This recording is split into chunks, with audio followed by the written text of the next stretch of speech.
So hello guys, welcome back to Ozone classes. Last lecture में हमने कर लिया था मोल कॉन्सेप्ट और अब हम पढ़ेंगे अपना सेकंड चैप्टर फिजिकल केमिस्ट्री का एटॉमिक स्ट्रक्चर। सर ने आपको होमवर्क ये दिया था कि आप प्रीवियस ईयर क्वेश्चन में बैंक बनाओ मोल कॉन्सेप्ट को देखने के बाद। होप कि आपसे सारे क्वेश्चन बन गए होंगे और मोल कॉन्सेप्ट का चैप्टर जो है आपको बहुत ही पसंद आया होगा। ठीक है, जो न्यू कमर्स हैं इस चैनल पे मैं उन्हें बता दूं कि हमारा इस चैनल पे बायोलॉजी का क्रैश कोर्स कंप्लीट हो चुका है, फिजिक्स का क्रैश कोर्स कंप्लीट हो चुका है। तो चैनल पे उसका अलग से प्लेलिस्ट बना हुआ है। ठीक है, आप उन्हें जाके line by line sequence wise सब कुछ देख सकते हो। हर एक चैप्टर को मैंने बहुत अच्छे तरीके से कवर किया है। और फाइनली हमारा इस चैनल पे अभी केमिस्ट्री क्रैश कोर्स चल रहा है और केमिस्ट्री क्रैश कोर्स में हमारा ऑलरेडी एक चैप्टर हो चुका है मोल कॉन्सेप्ट और हमारा अब चल रहा है एटॉमिक स्ट्रक्चर, जो कि हम लोग आज पढ़ने वाले हैं। और डेली का डेली एक यहाँ पे चैप्टर आने वाला है। अब क्योंकि हमारा एक क्रैश कोर्स है तो हम यहाँ पे कम से कम टाइम देखकर, ठीक है, मैक्सिमम आउटपुट लेने की कोशिश करेंगे। ठीक है, तो नीट पॉइंट ऑफ व्यू से जितना इंपॉर्टेंट है, जितने कॉन्सेप्ट चाहिए, जहां से क्वेश्चन आता है, मैं उन टॉपिक्स को ज्यादा अच्छे से कवर करने वाला हूं। ठीक है, ताकि आप पढ़ो तो आपसे सारे क्वेश्चंस बन जाए जो आपसे नीट में आने वाले हैं और जो आ चुके हैं। ठीक है, देखो एटॉमिक स्ट्रक्चर जो चैप्टर है ना वो बहुत ज्यादा इजी चैप्टर है। यहाँ से एटलीस्ट एक क्वेश्चन आएगा ही आएगा। ठीक है, एटलीस्ट एक क्वेश्चन आएगा ही आएगा और बहुत ज्यादा इजी आएगा, बहुत ज्यादा इजी आएगा। ठीक, तो बहुत अच्छे तरीके से हम लोग पढ़ेंगे, मजा आ जाएगा आपको। ठीक है ना, रिवीजन के तौर पे अगर आप इस लेक्चर को देख रहे हो, अगर आपको थोड़ा भी आता है ना एटॉमिक स्ट्रक्चर, इसको देख रहे हो तो आपको समझ में आएगा और सारे क्वेश्चन आपसे बनेंगे। ठीक, अगर हम बात करें कि अगर आपको जो मैं लिखता हूँ उतने साफ नहीं दिखाई देता है, ठीक है, तो आप इसको प्लीज 480p रेजोल्यूशन में देखो, 480p रेजोल्यूशन में देखो। ठीक है, और अगर आवाज कम आती हो तो प्लीज ईयरफोन लगा के देखो। ठीक है, और ये जो एक क्वेश्चन आने वाला है 4 नंबर का, वो आप आराम से कर पाओगे इस पूरे लेक्चर को देखने के बाद। ठीक है ना, 1 से 1.5 घंटा हम लोग एटॉमिक स्ट्रक्चर पढ़ेंगे बस। ठीक है ना, उसमें देखना सारे क्वेश्चन जो आपके प्रीवियस ईयर के हैं सब कुछ आपसे बन जाएंगे, सब कुछ आपसे बन जाएंगे। हाँ, एक चीज मैं आपको रिकमेंड करना चाहता हूँ कि एटॉमिक स्ट्रक्चर देखने से पहले क्लास 12th का जो मैंने फिजिक्स कवर किया है उसमें मॉडर्न फिजिक्स वाला पार्ट, ड्यूल नेचर, ठीक है, एंड एटम्स एंड न्यूक्लियाई, उसको आप देख के आना। ठीक है ना, अगर आप atoms, nuclei and dual nature देख के आओगे ना तो एटॉमिक स्ट्रक्चर का बहुत सारा कॉन्सेप्ट आपको पहले से पता होगा और ज्यादा अच्छे तरीके से समझ में आएगा। ठीक, अच्छा, जैसे रदरफोर्ड मॉडल जो है, ठीक है, रदरफोर्ड मॉडल मैंने बताया, वहां पे एटम्स न्यूक्लियाई में बताया, तो वो सारी चीजें जो मैं बता चुका हूँ एटम्स न्यूक्लियाई में फिजिक्स में, वो सेम है एटॉमिक स्ट्रक्चर में भी। तो टाइम वेस्ट करके क्या फायदा। तो रदरफोर्ड मॉडल ये सब जो है सब कुछ मैंने वहां बताया हुआ है मॉडर्न फिजिक्स में, तो वो लेक्चर आप देखो जाके। वो सारी चीजें मैं यहाँ नहीं बताने वाला आपका, जो जो नए नए चीजें हैं वो मैं आपको बताऊंगा, बिल्कुल बताऊंगा। ठीक है, देखो स्टार्ट करते हैं। सबसे पहले देखते हैं थॉमसन्स मॉडल ऑफ एटम। जहां जहां से जो जो क्वेश्चन पूछ सकता है सब कुछ बताऊंगा, कुछ भी छोड़ूंगा नहीं। ये मत सोचना कि छोड़ दिए सर, कुछ भी नहीं छोड़ूंगा।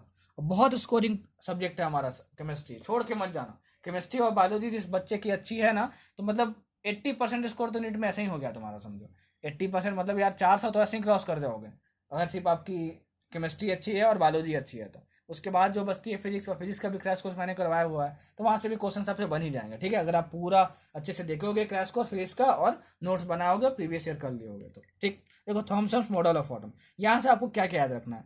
थॉमसन एक साइंटिस्ट थे, ठीक है, उन्होंने बताया था कि जो एक एटम होता है ना, जो एक एटम होता है वो एक यूनिफॉर्म स्फीयर की तरह होता है, और वो यूनिफॉर्म स्फीयर जो है वो पॉजिटिव चार्ज का होता है। मतलब जो स्फीयर है ना, इसके पास पॉजिटिव चार्ज होगा। ठीक, और इस पॉजिटिव स्फीयर के अंदर में क्या होते हैं, इलेक्ट्रॉन्स होते हैं।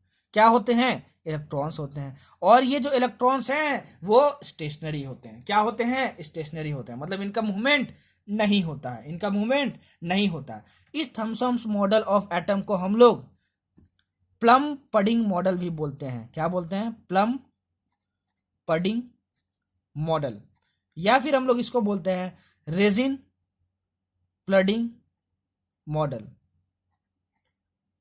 रेजिन पडिंग मॉडल, या फिर वाटरमेलन मॉडल भी बोलते हैं। ठीक है ना, इसको देखो ये वाटरमेलन की तरह है, अंदर में देखो ऐसा लग रहा है कि बीज इसका रखा हुआ है। ठीक है, इसलिए वाटरमेलन मॉडल भी बोलते हैं इसको। ठीक, तो आपसे क्वेश्चन क्या पूछेगा, यहाँ से क्वेश्चन यहाँ से कुछ भी नहीं पूछेगा। ठीक है, आपसे बस इतना पूछ सकता है कि बताओ थॉमसन मॉडल ऑफ एटम का दूसरा नाम क्या है, तो प्लम पडिंग मॉडल। उसने क्या बताया था कि एटम एक स्फीयर है जो कि पॉजिटिवली चार्ज है और उसके अंदर में इलेक्ट्रॉन्स इमीडिएट है, इलेक्ट्रॉन्स इमीडिएट है। ये क्यों फेल हुआ, ये क्यों फेल हुआ, देखो आप अगर पूरी केमिस्ट्री पढ़े होगे, रिवीजन के तौर पे इसको देख रहे होगे, तो इतना तो समझ में आए होगा कि जो इलेक्ट्रॉन होता है वो स्टेशनरी नहीं होता, वो क्या होता है, वो मूव करते रहता है ऑर्बिट में। तो are the electrons stationary? No, उनके पास मूवमेंट होता है। तो इसने क्या बताया, मूवमेंट नहीं है, मूवमेंट नहीं है, तो ये फेल हो गया। मतलब कि इसका जो ड्रॉबैक था वो क्या क्या था, नोट कर लेना, ठीक है। ये स्टेबिलिटी जो है, स्टेबिलिटी ऑफ एटम को एक्सप्लेन नहीं कर पाया, ठीक है। लिख लेना, जो बोल रहा हूं, जो लिख रहा हूं, दोनों के बेसिस पे नोट्स बनाना, तभी सब कुछ कवर हो पाएगा, ठीक है। अच्छा, दूसरी चीज क्या, it does not reflect, it does not show the movement of electron, movement of electron को इसने नहीं दिखाया। तो ये था आपका थॉमसन्स मॉडल ऑफ एटम। जो जितना इंपॉर्टेंट है उतना जानो, ठीक है, ज्यादा जानने की जरूरत नहीं है, क्योंकि जो आने वाला एग्जाम में वो पढ़ेंगे तो आपका भी टाइम सेव होगा। फालतू का चीज पढ़े क्या करेंगे, पीएचडी तो हमको यहाँ पे करना नहीं है, बस एग्जाम निकालना है। आगे, रदरफोर्ड्स स्कैटरिंग एक्सपेरिमेंट। अब देखो, ये जैसे टॉपिक है मैं पढ़ा चुका हूँ ऑलरेडी मॉडर्न फिजिक्स में, तो ये मैं यहाँ पे कवर करने वाला नहीं हूँ। मॉडर्न फिजिक्स का मेरा लेक्चर जाके देखो, ठीक है, एटम्स न्यूक्लियाई देखो, ड्यूल नेचर देखो, मैंने वहाँ पे इसको एक्सप्लेन किया हुआ है, ठीक है। तो इसको पढ़ लेना कि रदरफोर्ड स्कैटरिंग एक्सपेरिमेंट क्या था, मैंने कहाँ बताया है, मॉडर्न फिजिक्स वाले पार्ट में आपको बता दिया, ठीक है। तो वहाँ से जाके पढ़ लो। हाँ, इसका ड्रॉबैक मैंने नहीं बताया था वहाँ पे, ठीक है, तो ड्रॉबैक बताता हूँ इसका। देखो, रदरफोर्ड ने बताया था ना कि इलेक्ट्रॉन जो है वो एक सर्कुलर ऑर्बिट में मूव करते रहता है न्यूक्लियस के अराउंड में। एक हेवी न्यूक्लियस होता है एटम में, जो कि सेंटर पे होता है, जो कि पॉजिटिवली चार्ज होता है, और इलेक्ट्रॉन उसके टुवर्ड्स में मूव करते रहता है, ठीक है। तो मैक्सवेल जो था, एक साइंटिस्ट था, उसने बताया कि अगर कोई भी चार्ज मूव कर रहा है, ठीक है, तो उससे रेडिएशंस निकलनी चाहिए। अगर रेडिएशंस निकल रही हैं तो मतलब वो एनर्जी लूज कर रहा है। अगर एनर्जी लूज कर रहा है, इसका मतलब कि जो एनर्जी लूज करने के बाद जो इलेक्ट्रॉन होगा, कभी ना कभी उसके पास एक भी एनर्जी नहीं बचेगी, कुछ भी एनर्जी नहीं बचेगी, तो वो न्यूक्लियस में फॉल कर जाना चाहिए। मतलब कि atom will collapse, then atom खत्म हो जाएगा, ठीक है। तो स्टेबिलिटी ऑफ एटम जो रदरफोर्ड मॉडल है वो एक्सप्लेन नहीं कर पाया था, यही वाला पॉइंट, ठीक है, जो थॉमसन भी एक्सप्लेन नहीं कर पाया था। स्टेबिलिटी ऑफ एटम एक्सप्लेन नहीं कर पाया था, कौन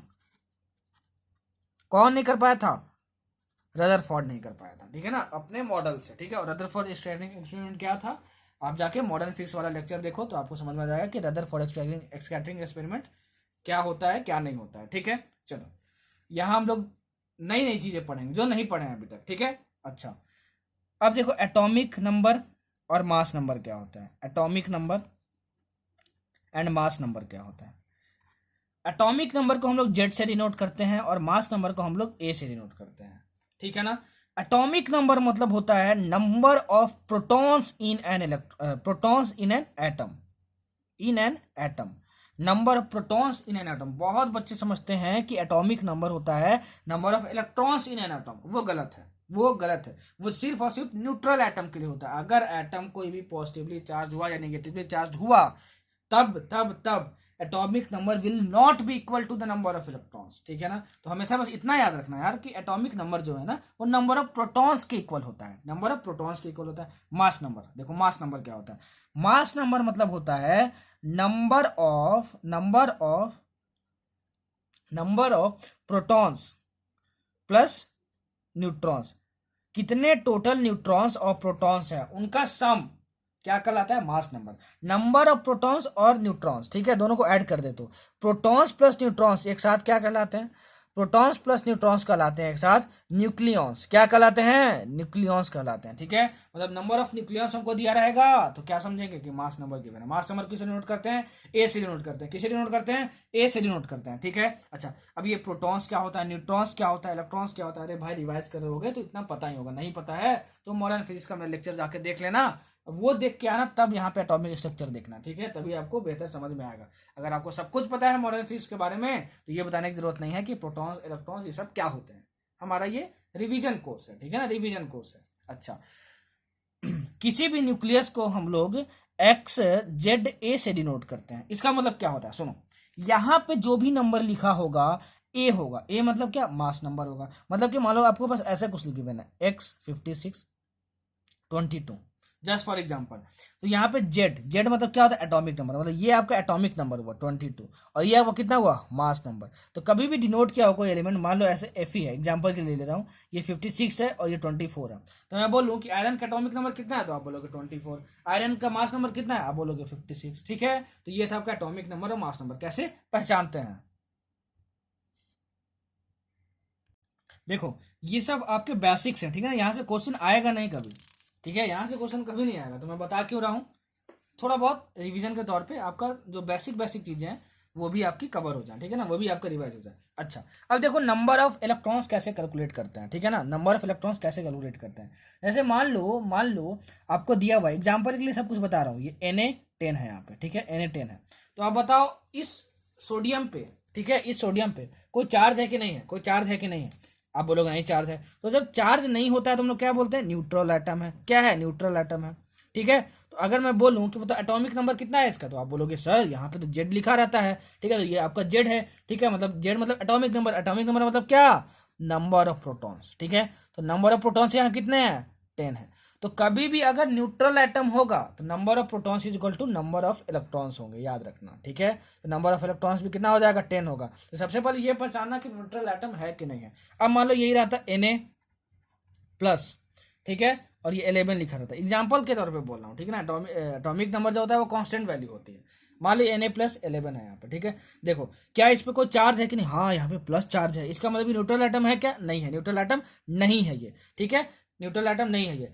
हाँ ये क्या है, एटॉमिक नंबर तो हमेशा 11 रहने वाला है, ठीक है, एटॉमिक नंबर 11 रहने वाला है हमेशा। अगर एटॉमिक नंबर 11 है आपके पास, अगर एटॉमिक नंबर है 11 पास, तो एटॉमिक नंबर किसके इक्वल होता है, नंबर ऑफ प्रोटॉन्स के इक्वल होता है, तो नंबर ऑफ प्रोटॉन्स भी उतने ही होंगे। लेकिन number of electrons number of protons से कब इक्वल होंगे, जब न्यूट्रल एटम हो। क्या ये न्यूट्रल एटम है, नहीं है, तो नंबर ऑफ इलेक्ट्रॉन्स कैसे निकालेंगे इस केस में, नंबर ऑफ इलेक्ट्रॉन्स कैसे निकालेंगे, कितने होंगे, देखो अगर ये पॉजिटिवली चार्ज होगा, ठीक है, तो इसमें से माइनस करना, अगर यहाँ पे प्लस है, ठीक है, तो यहाँ पे इसमें 1 माइनस कर देना, ठीक है, कितना यहाँ +1 है, देखो +1 को ही हम लोग, ये क्या है एक्चुअली Na+1 है यहाँ पे, ठीक है ना, लेकिन हम लोग 1 लिखते नहीं है, ठीक है, 1 लिखते नहीं। अगर वही मान लो +2 चार्ज लगाना रहता तो Na2+ लिखते हैं हम लोग, लिखिए, ठीक है, लेकिन 1 यहाँ पे हम लोग लिखते नहीं है। तो ये कितना चार्ज है हमारे पास, +1 चार्ज है, तो प्लस रहेगा यहाँ पे, तो इसमें से माइनस कर देंगे, तो 11 - 1, तो कितना हुआ, 10 इलेक्ट्रॉन्स होगा। वही रहता है, मान लो ये Na-11 रहता है यहाँ पे, Na-11 रहता है यहाँ पे,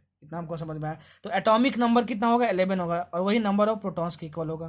तो नंबर ऑफ प्रोटॉन्स कितना होंगे आपके पास, नंबर ऑफ प्रोटॉन्स होंगे इतने ही जितना एटॉमिक नंबर होगा, 11, ठीक है। नंबर ऑफ इलेक्ट्रॉन्स क्या होगा, नंबर ऑफ इलेक्ट्रॉन्स क्या होगा, तो क्या न्यूट्रल एटम है, नहीं है, न्यूट्रल एटम नहीं है, तो नंबर ऑफ इलेक्ट्रॉन्स इसके इक्वल नहीं होंगे, तो क्या करेंगे, यहाँ पे -1 है, तो अब यहाँ पे +1 करेंगे, इसमें +1 करेंगे, 11 + 1 = 12। मतलब नंबर ऑफ इलेक्ट्रॉन्स निकालने के लिए क्या किया जाता है, पॉजिटिवली और नेगेटिव चार्ज एटम में क्या किया जाता है, अगर प्लस चार्ज रहे तो माइनस कर देंगे, अगर माइनस चार्ज रहे तो क्या कर देंगे, प्लस कर देंगे। समझ में आया, समझ में आया। अच्छा, अब कुछ चीजें याद करने के लिए, mass of proton,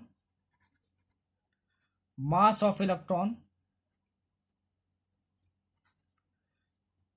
and mass of neutron, ठीक है, आपको याद तो होगा ही होगा, इसकी कोई जरूरत नहीं, लेकिन बेसिक बता रहा हूं आपको, जितना बस याद रखना और जितना जानना है, थोड़ा बहुत बेस बन जाए, ठीक है। क्या होता है, देखो मास ऑफ प्रोटॉन की अगर हम बात करें तो वो होता है हमारे पास 1.67 × 10⁻27 kg, इतना होता है हमारे पास, ठीक है। अगर हम मास ऑफ न्यूट्रॉन की बात करें तो वो इसके अप्रोक्सीमेटली इक्वल ही होता है, कितना होता है, 1.67 × 10⁻27 kg। मतलब कि मास ऑफ न्यूट्रॉन और मास ऑफ प्रोटॉन की अगर हम बात करें तो लगभग लगभग दोनों की वैल्यू सेम होती है। मास ऑफ इलेक्ट्रॉन की हम बात करें ये होता है 9.1 × 10⁻31 kg। जो ज्यादातर यूज होने वाला है वो ये वैल्यू यूज होने वाली है। Mass of electron in KG क्या होता है, याद रखना, mass of electron in KG क्या होता है, 9.1 × 10⁻31 kg होता है, ठीक है। यही वैल्यू आपको ज्यादा यूज होगी, ये वैल्यू भूलना मत, याद रखना। एग्जाम में तो वैसे कभी कभार दिया जाता है, कभी कभार ना भी दिया हो, ठीक है, तो आपको याद होना चाहिए, ठीक।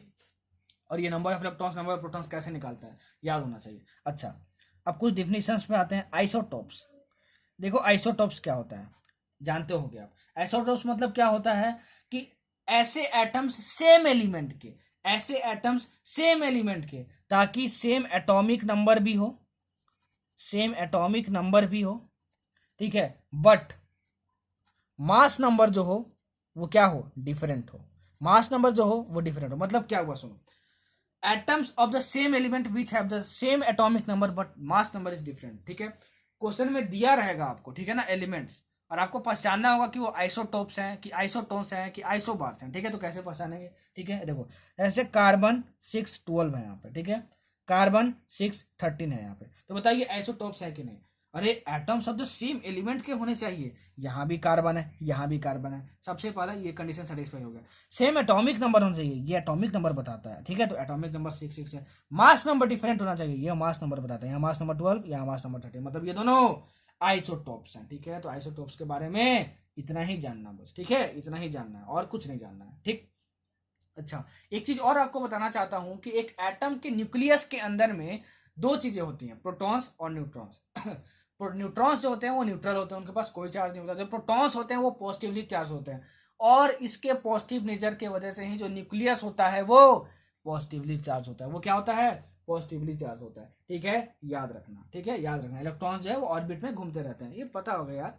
ठीक है, ये छोटी मोटी चीजें तो आपको पता ही होंगी, रिवीजन कर रहे हो तो। ठीक है, नहीं भी कर रहे हो, नहीं भी आता है तो कोई बात नहीं, मैंने बता दिया आपको, आप जान गए होगा। ठीक है, जो बोल रहा हूँ वो सारा लिखता नहीं हूँ, लेकिन जो बोलता हूँ कम से कम आपको सुनाई देता होगा। ठीक है, तो कॉपी पेन लेके बैठे होगे, होप कर रहा हूँ मैं, तो जो बोलता हूँ जो लिखता हूँ दोनों के बेसिस पे नोट्स बना लिया करो। ठीक है ना, तभी अच्छे नोट्स आपके तैयार होंगे। ठीक, तो ये था आपका आइसोटॉप्स। अब देखते हैं आइसोबार्स कि आइसोबार्स क्या होता है। ठीक है, देखो आइसोबार्स क्या होता है, आइसोबार्स, ठीक है, एटम्स ऑफ डिफरेंट एलिमेंट, लिख लेना, atoms of different element which have same mass number but different atomic number. ठीक है, देखो उसका जस्ट उल्टा हो गया, यहाँ पे मास नंबर डिफरेंट था, यहाँ मास नंबर सेम होगा। ठीक है, यहाँ पे एटॉमिक नंबर सेम था, एटॉमिक नंबर डिफरेंट होगा। लेकिन आइसोबार्स में एटम्स ऑफ डिफरेंट एलिमेंट की बात हो रही है। जैसे जैसे सुनो, इसका मतलब क्या हुआ, जैसे देखो H13, ठीक है, एंड He2 3, ये आपका हीलियम है, ये आपका हाइड्रोजन है। ठीक है ना, एटॉमिक नंबर देखो, एटॉमिक नंबर क्या डिफरेंट है क्या? 1, यहाँ पे 2 है, हाँ डिफरेंट है। मास नंबर क्या सेम है क्या? हाँ मास नंबर यहाँ पे देखो सेम है। ठीक है, मास नंबर सेम है। क्या ये एटम्स ऑफ डिफरेंट एलिमेंट है? तो देखो यहाँ हाइड्रोजन है, यहाँ पे हीलियम है, तो सारे कंडीशन फॉलो हो गए, मतलब ये आइसोबार्स होंगे। ठीक है, आइसोबार्स होंगे, यही पूछा जाता है, एग्जाम्पल आपको दे दिया जाएगा और 4 ऑप्शन दे देगा, बताओ आइसोटॉप्स है कि आइसोबार्स है कि क्या है। ठीक है ना, तो ऐसे ही आपको पहचानना होगा, ऐसे ही आप टिक मारोगे। ठीक है, तो ये था आपका आइसोबार्स। ठीक है, आगे देखो, आइसोबार्स हम समझ गए। अब देखो आइसोटोन्स, क्या? आइसोटोन्स। ठीक है, आइसोटोन्स क्या होते हैं? Atoms of the different elements which have the same number of neutrons, which have the same number of neutrons. ये पूछ चुका है काफी बार। ठीक है ना, कि atoms of the different elements which have the same number of neutrons is called, are called as, तो आप क्या बोलोगे? आइसोटोन्स। ठीक है ना, वो कैसे पहचानेंगे? कैसे पहचानेंगे? देखो जैसे मान लो आपका पास H13 है यहाँ पे, ठीक है, और यहाँ पे He24 है, यहाँ पे आपको दिया हुआ है, ये क्या है? ये 3 है आपका। ठीक है, H13 और ये हीलियम 24 है आपके पास। सेम नंबर ऑफ क्या होना चाहिए इसमें? न्यूट्रॉन्स होना चाहिए, सेम नंबर ऑफ न्यूट्रॉन्स होने चाहिए। ठीक है, तो चेक करते हैं एटम्स ऑफ डिफरेंट एलिमेंट है कि नहीं। हाँ है, हाइड्रोजन है, यहाँ पे हीलियम है। सेम नंबर ऑफ न्यूट्रॉन्स है कि नहीं, वो कैसे पहचानेंगे सर, जरा आप बता दो तो कैसे पहचानेंगे। देखो एटॉमिक, क्या ये न्यूट्रल एटम है? हाँ, क्या ये न्यूट्रल एटम है? हाँ, क्योंकि इसके पास कोई चार्ज नहीं है। ठीक है, एटॉमिक नंबर मतलब क्या हुआ? नंबर ऑफ प्रोटॉन्स 1, तो नंबर ऑफ प्रोटॉन्स कितना हो गया? 1 हो गया। नंबर ऑफ इलेक्ट्रॉन्स कितने होंगे? इसके इक्वल ही होंगे, क्योंकि ये हमारा न्यूट्रल एटम है। ठीक है, इतना हमको समझ में आया। ठीक है, इतने ही होंगे हमारे पास। ठीक है, अच्छा यहाँ पे देखो, यहाँ पे आपका नंबर ऑफ प्रोटॉन्स कितना होंगे? 2 होंगे। नंबर ऑफ इलेक्ट्रॉन्स कितना होंगे? 2 होंगे, क्योंकि न्यूट्रल एटम है हमारे पास। इतना हमको समझ में आया। न्यूट्रॉन्स आपको निकालना है। ठीक है, तो न्यूट्रॉन्स प्लस प्रोटॉन्स, ठीक है, न्यूट्रॉन्स प्लस प्रोटॉन्स आपके क्या होते हैं? मास नंबर के इक्वल होता है। किसके इक्वल होता है? मास नंबर के इक्वल होता है। ठीक है, मास नंबर के इक्वल होता है। तो अगर मैं मास नंबर में से, ठीक है, नंबर ऑफ प्रोटॉन्स घटा दूं, नंबर ऑफ प्रोटॉन्स घटा दूं, तो हमको क्या मिल जाएगा? नंबर ऑफ न्यूट्रॉन्स मिल जाएगा। अरे भाई, मास नंबर क्या होता है? मास नंबर क्या होता है? Neutrons plus protons. और एटॉमिक नंबर क्या होता है? प्रोटॉन्स होता है। तो न्यूट्रॉन्स प्लस प्रोटॉन्स में से अगर प्रोटॉन्स माइनस कर दूंगा तो क्या मिल जाएगा? न्यूट्रॉन्स ही तो बचेगा। तो इसमें से 3 - 1 करेंगे तो क्या बचेगा? 2 आएगा हमारे पास। नंबर ऑफ न्यूट्रॉन्स मिल गया। 4 - 2 करेंगे तो हमको क्या मिल जाएगा? नंबर ऑफ न्यूट्रॉन्स मिल जाएगा हमको। ठीक है ना। तो यहाँ पे भी 2 न्यूट्रॉन्स है, यहाँ भी 2 न्यूट्रॉन्स है, मतलब दोनों के पास सेम नंबर ऑफ न्यूट्रॉन्स है, तो दोनों क्या कहलाएंगे, आइसोटोन्स कहलाएंगे। ठीक है, रिवीजन में इतना कोई आपको नहीं बताएगा, लेकिन फिर भी मैं आपको बता रहा हूँ, तो एफर्ट डाल रहा हूँ यार। ठीक है, तो एटलीस्ट डेली का 3000 व्यूज मैं टारगेट कर रहा हूँ, बहुत कम व्यूज हैं, ठीक है ना, फिर भी मैं इतना टारगेट कर रहा हूँ, तो इतना दे देना। ठीक, चलो, तो ये हमको समझ में आया। आइसोटोन्स, ठीक है, आइसोटोप्स और आइसोबार्स, इतना हमको पढ़ना है, और इतना बहुत ज्यादा पूछा जाता है। ठीक, नेक्स्ट देखो, चौथा जो कि बहुत ज्यादा इंपॉर्टेंट है, आइसो इलेक्ट्रॉनिक स्पीसीज, बहुत ज्यादा इंपॉर्टेंट है, बहुत ज्यादा इंपॉर्टेंट, यहां से बहुत सारे क्वेश्चंस आते हैं। ठीक है, आइसो इलेक्ट्रॉनिक स्पीसीज से देखो क्या होता है। Iso electronic species, iso electronic species atoms भी हो सकते हैं, मॉलिक्यूल्स भी हो सकते हैं, ठीक है, और आयंस भी हो सकते हैं। ठीक है, आइसो इलेक्ट्रॉनिक, आइसो मतलब होता है सेम, इलेक्ट्रॉन्स, इलेक्ट्रॉनिक से इलेक्ट्रॉन्स होता है, ठीक है ना, मतलब ऐसी स्पीसीज जिसके पास सेम नंबर ऑफ इलेक्ट्रॉन्स हो, क्या हो, सेम नंबर ऑफ क्या हो, इलेक्ट्रॉन्स हो। सेम नंबर ऑफ न्यूट्रॉन होने से वजह से क्या होता था, आइसोटोन्स होता था। क्या होता था, आइसोटोन्स होता था। अगर सेम नंबर ऑफ इलेक्ट्रॉन्स हो तो क्या होगा, आइसो इलेक्ट्रॉनिक स्पीसीज होगा। ठीक है, मतलब कि क्या, देखो देखो, Cl माइनस की बात करें, क्लोरीन माइनस की, और आर्गन की बात करें, ठीक है, किसकी बात करें, आर्गन की बात करें, तो इसके पास भी 18 इलेक्ट्रॉन है, ठीक है, और इसके पास भी 18 इलेक्ट्रॉन्स हैं। कैसे पहचाना सर, कैसे पहचाना सर, देखो 1 से लेके 1 to 30 जितना भी एटॉमिक नंबर आपके बुक में दिया हुआ है, ठीक है ना, हाइड्रोजन से लेके आपका कैल्शियम तक, तो 20 हुआ आपका, ठीक है, फिर 30 तक, मतलब 1 से 30 तक एटॉमिक नंबर जितना भी है आप याद कर लेना। ठीक है, ये होमवर्क के तौर पे दे रहा हूँ, 1 से 30 तक याद कर ली, उससे ज्यादा याद करने की जरूरत नहीं है। हालांकि एग्जाम में एटॉमिक नंबर दिया रहता है, लेकिन फिर भी, ठीक है, 1 से 30 तक एटॉमिक नंबर आप याद कर लेना। ठीक है, Cl का जो एटॉमिक नंबर होता है वो 17 होता है, ठीक है, 17 होता है, तो एटॉमिक नंबर 17 हुआ, तो नंबर ऑफ प्रोटॉन्स कितने हुए, 17 हुए। ये क्या है, न्यूट्रल एटम नहीं है, माइनस चार है, तो माइनस है, तो इसमें +1 करेंगे तो नंबर ऑफ इलेक्ट्रॉन्स मिलेंगे, तो 17 + 1 18 इलेक्ट्रॉन्स हो गए। आर्गन देखो यहाँ पे क्या है, आर्गन है आपका न्यूट्रल एटम, इसका एटॉमिक नंबर कितना होता है, 18, तो इतना ही नंबर ऑफ प्रोटॉन्स भी होगा, नंबर ऑफ इलेक्ट्रॉन्स भी होगा। तो देखो ये दोनों जो है, दोनों के पास 18 इलेक्ट्रॉन्स है, तो दोनों के पास अगर 18 इलेक्ट्रॉन्स है तो दोनों के पास सेम नंबर ऑफ इलेक्ट्रॉन्स है, इसका मतलब क्या हुआ, दोनों आइसो इलेक्ट्रॉनिक है, दोनों आइसो इलेक्ट्रॉनिक है, मतलब सेम नंबर ऑफ न्यूट्रॉन्स हैं दोनों के पास, सेम नंबर ऑफ इलेक्ट्रॉन्स हैं दोनों के पास, सेम नंबर ऑफ इलेक्ट्रॉन्स हैं दोनों के पास। अच्छा, अब दूसरा देखो, H2O तुम्हारा ये पानी, ठीक है, और NH3, ठीक है, ये आपके पास है। ठीक है, अच्छा, इसका हम कैसे निकालेंगे नंबर ऑफ इलेक्ट्रॉन्स, देखो ये किससे किससे मिलकर बना, हाइड्रोजन और ऑक्सीजन से मिलकर है, तो ये पॉजिटिवली चार्ज है कि नहीं है, निगेटिवली चार्ज है कि नहीं, आप बोलोगे नहीं, दोनों से क्या है, न्यूट्रल है, दोनों के पास कोई चार्ज नहीं है। ठीक है, अच्छा, हाइड्रोजन का एटॉमिक नंबर कितना होता है, 1 होता है, मतलब नंबर ऑफ प्रोटॉन्स कितने हुए, 1 हुए। कितने हाइड्रोजन है, 2 हैं, तो एक हाइड्रोजन में 1 प्रोटॉन है, तो 2 हाइड्रोजन में कितने होंगे, 2 होंगे, प्लस अब ऑक्सीजन की बात करते हैं, ऑक्सीजन का एटॉमिक नंबर 8 होता है। ठीक है, तो यहाँ पे एक ऑक्सीजन है, तो number of protons is equal to number of electron, तो ये 8 हो गया, जिसके पास कितने इलेक्ट्रॉन हुए, 10 इलेक्ट्रॉन हुए। वैसे नाइट्रोजन का 7 होता है, तो 7 प्लस हाइड्रोजन कितना होता है, 1 होता है एटॉमिक नंबर, मतलब number of protons is equal to number of electrons, neutral atom है। ठीक है, तो 3 यहाँ पे हाइड्रोजन है, तो कितना हुआ, 1 × 3, तो ये तो आपके पास कितना हो गया, 10। ठीक है, तो यहाँ पे 10 इलेक्ट्रॉन 10 इलेक्ट्रॉन, तो देखो ये आपको क्या हुए, दोनों एक दूसरे से आइसो इलेक्ट्रॉनिक हुए। ठीक है, तो आइसो इलेक्ट्रॉनिक ध्यान में रखना, क्लियर रखना, ठीक है ना, जब आप पीरियोडिक टेबल पढ़ोगे ना तब आपको समझ में आया कि आइसो इलेक्ट्रॉनिक पहचानना कितना ज्यादा इंपॉर्टेंट है। ठीक है, बहुत क्वेश्चन पूछा जाता है आइसो इलेक्ट्रॉनिक स्पीसीज से, पीरियोडिक टेबल में आप खोल कर देखना, पीरियोडिक टेबल का प्रीवियस ईयर, ठीक है, बहुत क्वेश्चन पूछा गया यहाँ से आइसो इलेक्ट्रॉनिक स्पीसीज से। अब देखो एटॉमिक स्ट्रक्चर में आगे आपको थोड़ा बहुत EM वेव्स के बारे में भी पढ़ना है। ठीक है, तो EM वेव्स की स्पीड क्या होती है, वेवलेंथ क्या होता है, वेवलेंथ किसको बोलते हैं, वेव नंबर कैसे निकालते हैं, सब कुछ यहाँ से भी क्वेश्चन आता है एटॉमिक स्ट्रक्चर में भी। तो देखो EM वेव्स में पढ़ा चुका हूँ क्लास 12 के फिजिक्स में, ठीक है, वो सारा यूज यहाँ पर होने वाला EM वेव, तो वो सारी चीजें मैं यहाँ पे कवर करने वाला नहीं हूँ। क्यों, क्योंकि आप EM वेव्स पढ़ चुके हो ऑलरेडी और आपको आता है, वहां से आप रिवाइज कर चुके हो, फिर भी मैं आपको बता देता हूँ EM वेव्स के बारे में। ठीक है ना, देखो EM वेव्स के बारे में, कोई भी जो वेव होती है ना उसके पास कुछ ना कुछ वेवलेंथ होता है, कुछ ना कुछ वेवलेंथ होता है, उसको हम लोग लेमडा से डिनोट करते हैं। ठीक है, और बहुत सारी पीछे चीजें एग्जाम में पूछी जाती हैं, क्या क्या पूछी जाती हैं कि वेव नंबर निकालो। ठीक है, तो वेव नंबर को हम लोग इससे डिनोट करते हैं, ऐसे साइन से डिनोट करते हैं, ठीक है। इसको क्या बोलते हैं, न्यू बार, क्या बोलते हैं, new bar. And this new bar is equal to होता है 1/λ, मतलब reciprocal of wavelength is called क्या, वेवलेंथ, ठीक है। सेकेंड हमको क्या रखना है, velocity of wave is equal to C into F. F क्या होता है, फ्रीक्वेंसी होता है। सी क्या होता है, 3 इंटू 10⁸ मीटर पर सेकेंड, ठीक है ना, ये होता है हमारे पास। तो speed of a wave is equal to C into F, मतलब फ्रीक्वेंसी, ठीक है। ये दो चीजें याद रखना। यहाँ से एटॉमिक स्ट्रक्चर में क्वेश्चन ना के बराबर आने का चांस है, ठीक है ना। लेकिन कभी आपसे बोल दे कि बताओ कैलकुलेट वेव नंबर, ठीक है, of yellow radiations having wavelength of 5800 angstrom, ठीक है ना, 5800 एंगस्ट्रॉम, तो आप क्या बोलोगे, wave number is equal to 1/λ होता है, ठीक है, और लेमडा हमको दिया वेवलेंथ 5800 एंगस्ट्रॉम, तो हम निकाल लेंगे, ठीक है। लेकिन मुझे नहीं लगता कि एटॉमिक स्ट्रक्चर से, ठीक है, इन दोनों फॉर्मूले पे बेस्ड क्वेश्चन आपसे पूछेगा, लेकिन पूछता है तो आप बना लेना, ठीक है। और ईएमएफ्स के बारे में डिटेल में पढ़ना है तो जो मॉडर्न फिजिक्स वाले ईएमएफ्स है वो सेम टू सेम यहाँ पर भी है, ठीक है। तो आप ईएमएफ्स का चैप्टर जाके देख लेना, ठीक है। आप चैनल पे अलग से प्लेलिस्ट बना हुआ है, मैंने पूरा क्लास बहुत अच्छी तरीके से कवर किया फिजिक्स में, ठीक।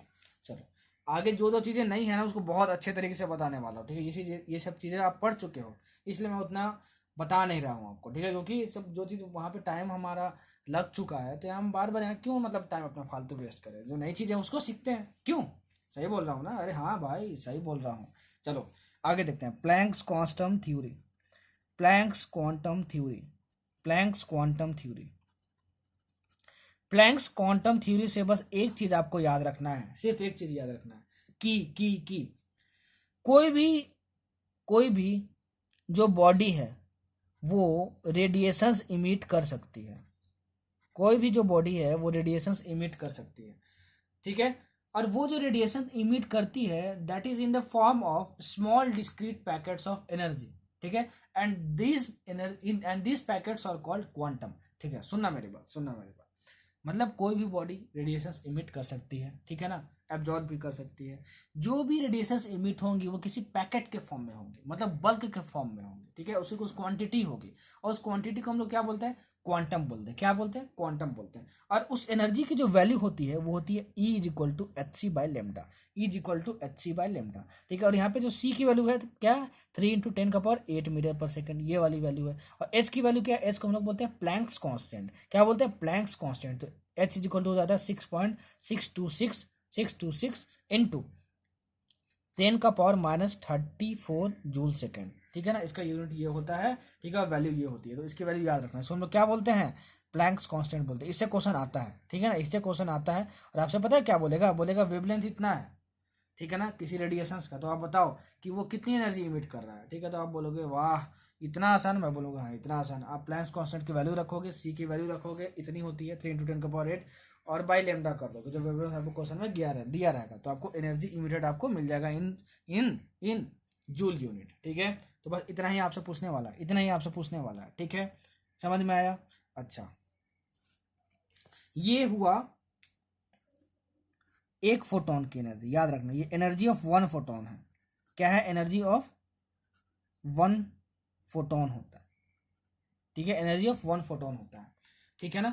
फोटोन क्या होता है सर, देखो जो रेडिएशंस निकलती है ना, ठीक है ना, रेडिएशन जो निकलती है ना उसमें बहुत सारे फोटॉन्स होते हैं, क्या होते हैं, बहुत सारे फोटॉन्स होते हैं। तो एक फोटोन की एनर्जी hc/λ है। तो अगर क्वेश्चन में आपको गिवन होगा ना कि 10 फोटॉन्स है, तो बताओ कितनी एनर्जी इमिट हो रही होगी, तो आप क्या बोलोगे, इसको मैं 10 से मल्टीप्लाई कर दूंगा, क्यों, क्योंकि एनर्जी ऑफ 1 फोटोन हमको पता चल गया, तो एनर्जी ऑफ 10 फोटॉन्स कैसे निकालेंगे, 10 से मल्टीप्लाई करके, ठीक है। तो प्लैंक्स कांस्टेंट थ्योरी से बस E is equal to hc/λ, ठीक है, इतना ध्यान रखना। कैसे पूछ सकता है, क्या पूछ सकता है, ठीक है, और कितने वेरिएशंस हो सकते हैं, मैंने सब कुछ आपको बता दिया। इससे ज़्यादा आप कुछ याद मत रखो प्लैंक्स क्वांटम थ्योरी में, ठीक है ना, इससे बाहर कुछ भी नहीं पूछने वाला। आगे की चीज़ें जो आने वाली है ना एटॉमिक स्ट्रक्चर में, वहाँ से बहुत ज़्यादा क्वेश्चन पूछता है, ठीक है ना। तो पेशेंस बनाए रखो थोड़ा बहुत, अभी थोड़ा बहुत बेसिक चीज़ें आपको बस रिवाइज करवा दे रहा हूँ कि हाँ देखो ऐसा ऐसा भी होता है, एटॉमिक स्ट्रक्चर में ऐसा ऐसा था, ठीक है ना, ये आपसे पूछ सकता है।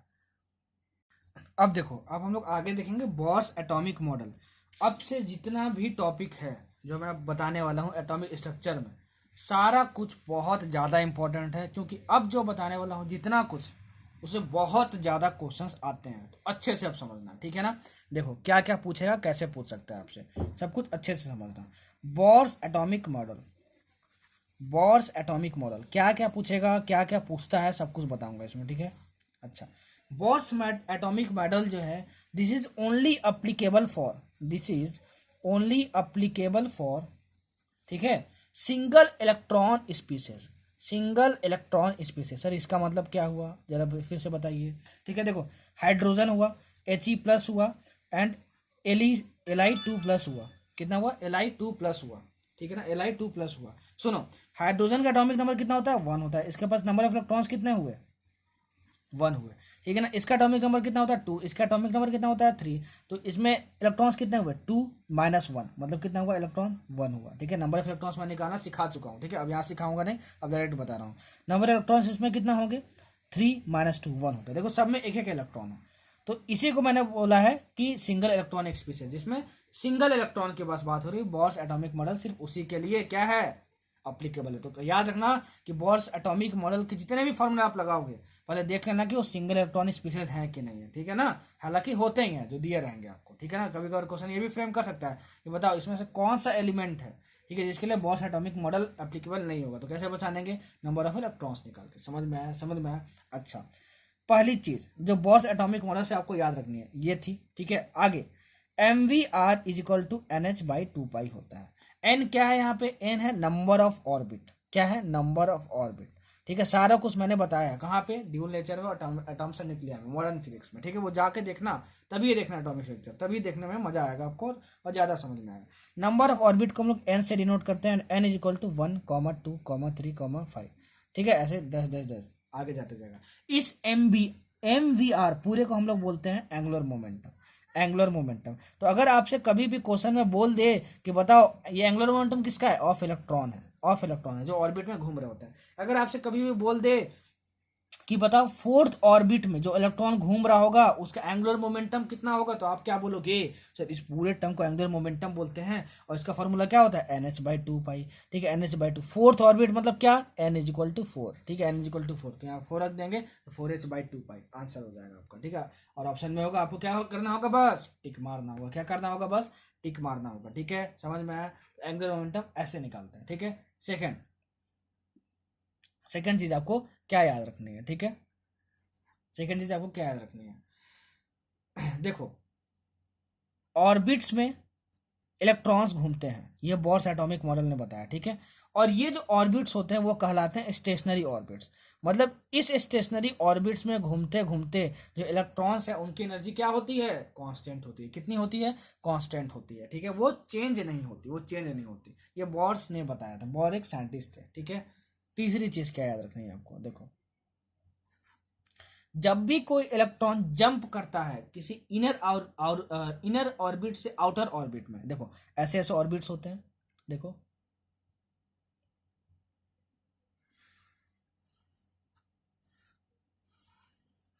तो जो फर्स्ट ऑर्बिट होता है ना, जो फर्स्ट ऑर्बिट होता है ना, जो फर्स्ट ऑर्बिट होता है, ठीक है, वो N = 1 हुआ, N = 2 हुआ, N = 3 हुआ, ठीक है। N = 3 हुआ, ठीक है। अच्छा, इसको हम लोग बोलते हैं सेल, ठीक है। सेल कैसे डिनोट करते हैं उसको? K से, फिर इसको L से, फिर इसको M से, आगे आएगा तो N से, ठीक है ना। तो N = 1 के लिए कौन सा सेल आएगा? K सेल आएगा। N = 2 के लिए कौन सा सेल आएगा? N = 2 के लिए कौन सा सेल आएगा? L सेल आएगा। 3 के लिए कौन सा सेल आएगा? M सेल आएगा। सब कुछ याद कर लेना, ठीक है ना। जैसे जैसे बोला वैसे वैसे याद करते जाना। अगर कोई भी इलेक्ट्रॉन यहां अंदर वाले से बाहर की तरफ जंप किया, ठीक है, बाहर की तरफ जंप किया, ठीक है, तो जो एनर्जी होती है वो एब्जॉर्ब्ड होती है। Energy is absorbed when an electron jumps from inner orbit to outer orbit. याद कर लेना, ठीक है। जो बोला हूं वो लिखा नहीं हूं, लेकिन जो बोलता हूं जो लिखता हूं दोनों के बेसिस पर नोट्स जरूर बना लेना, ठीक है।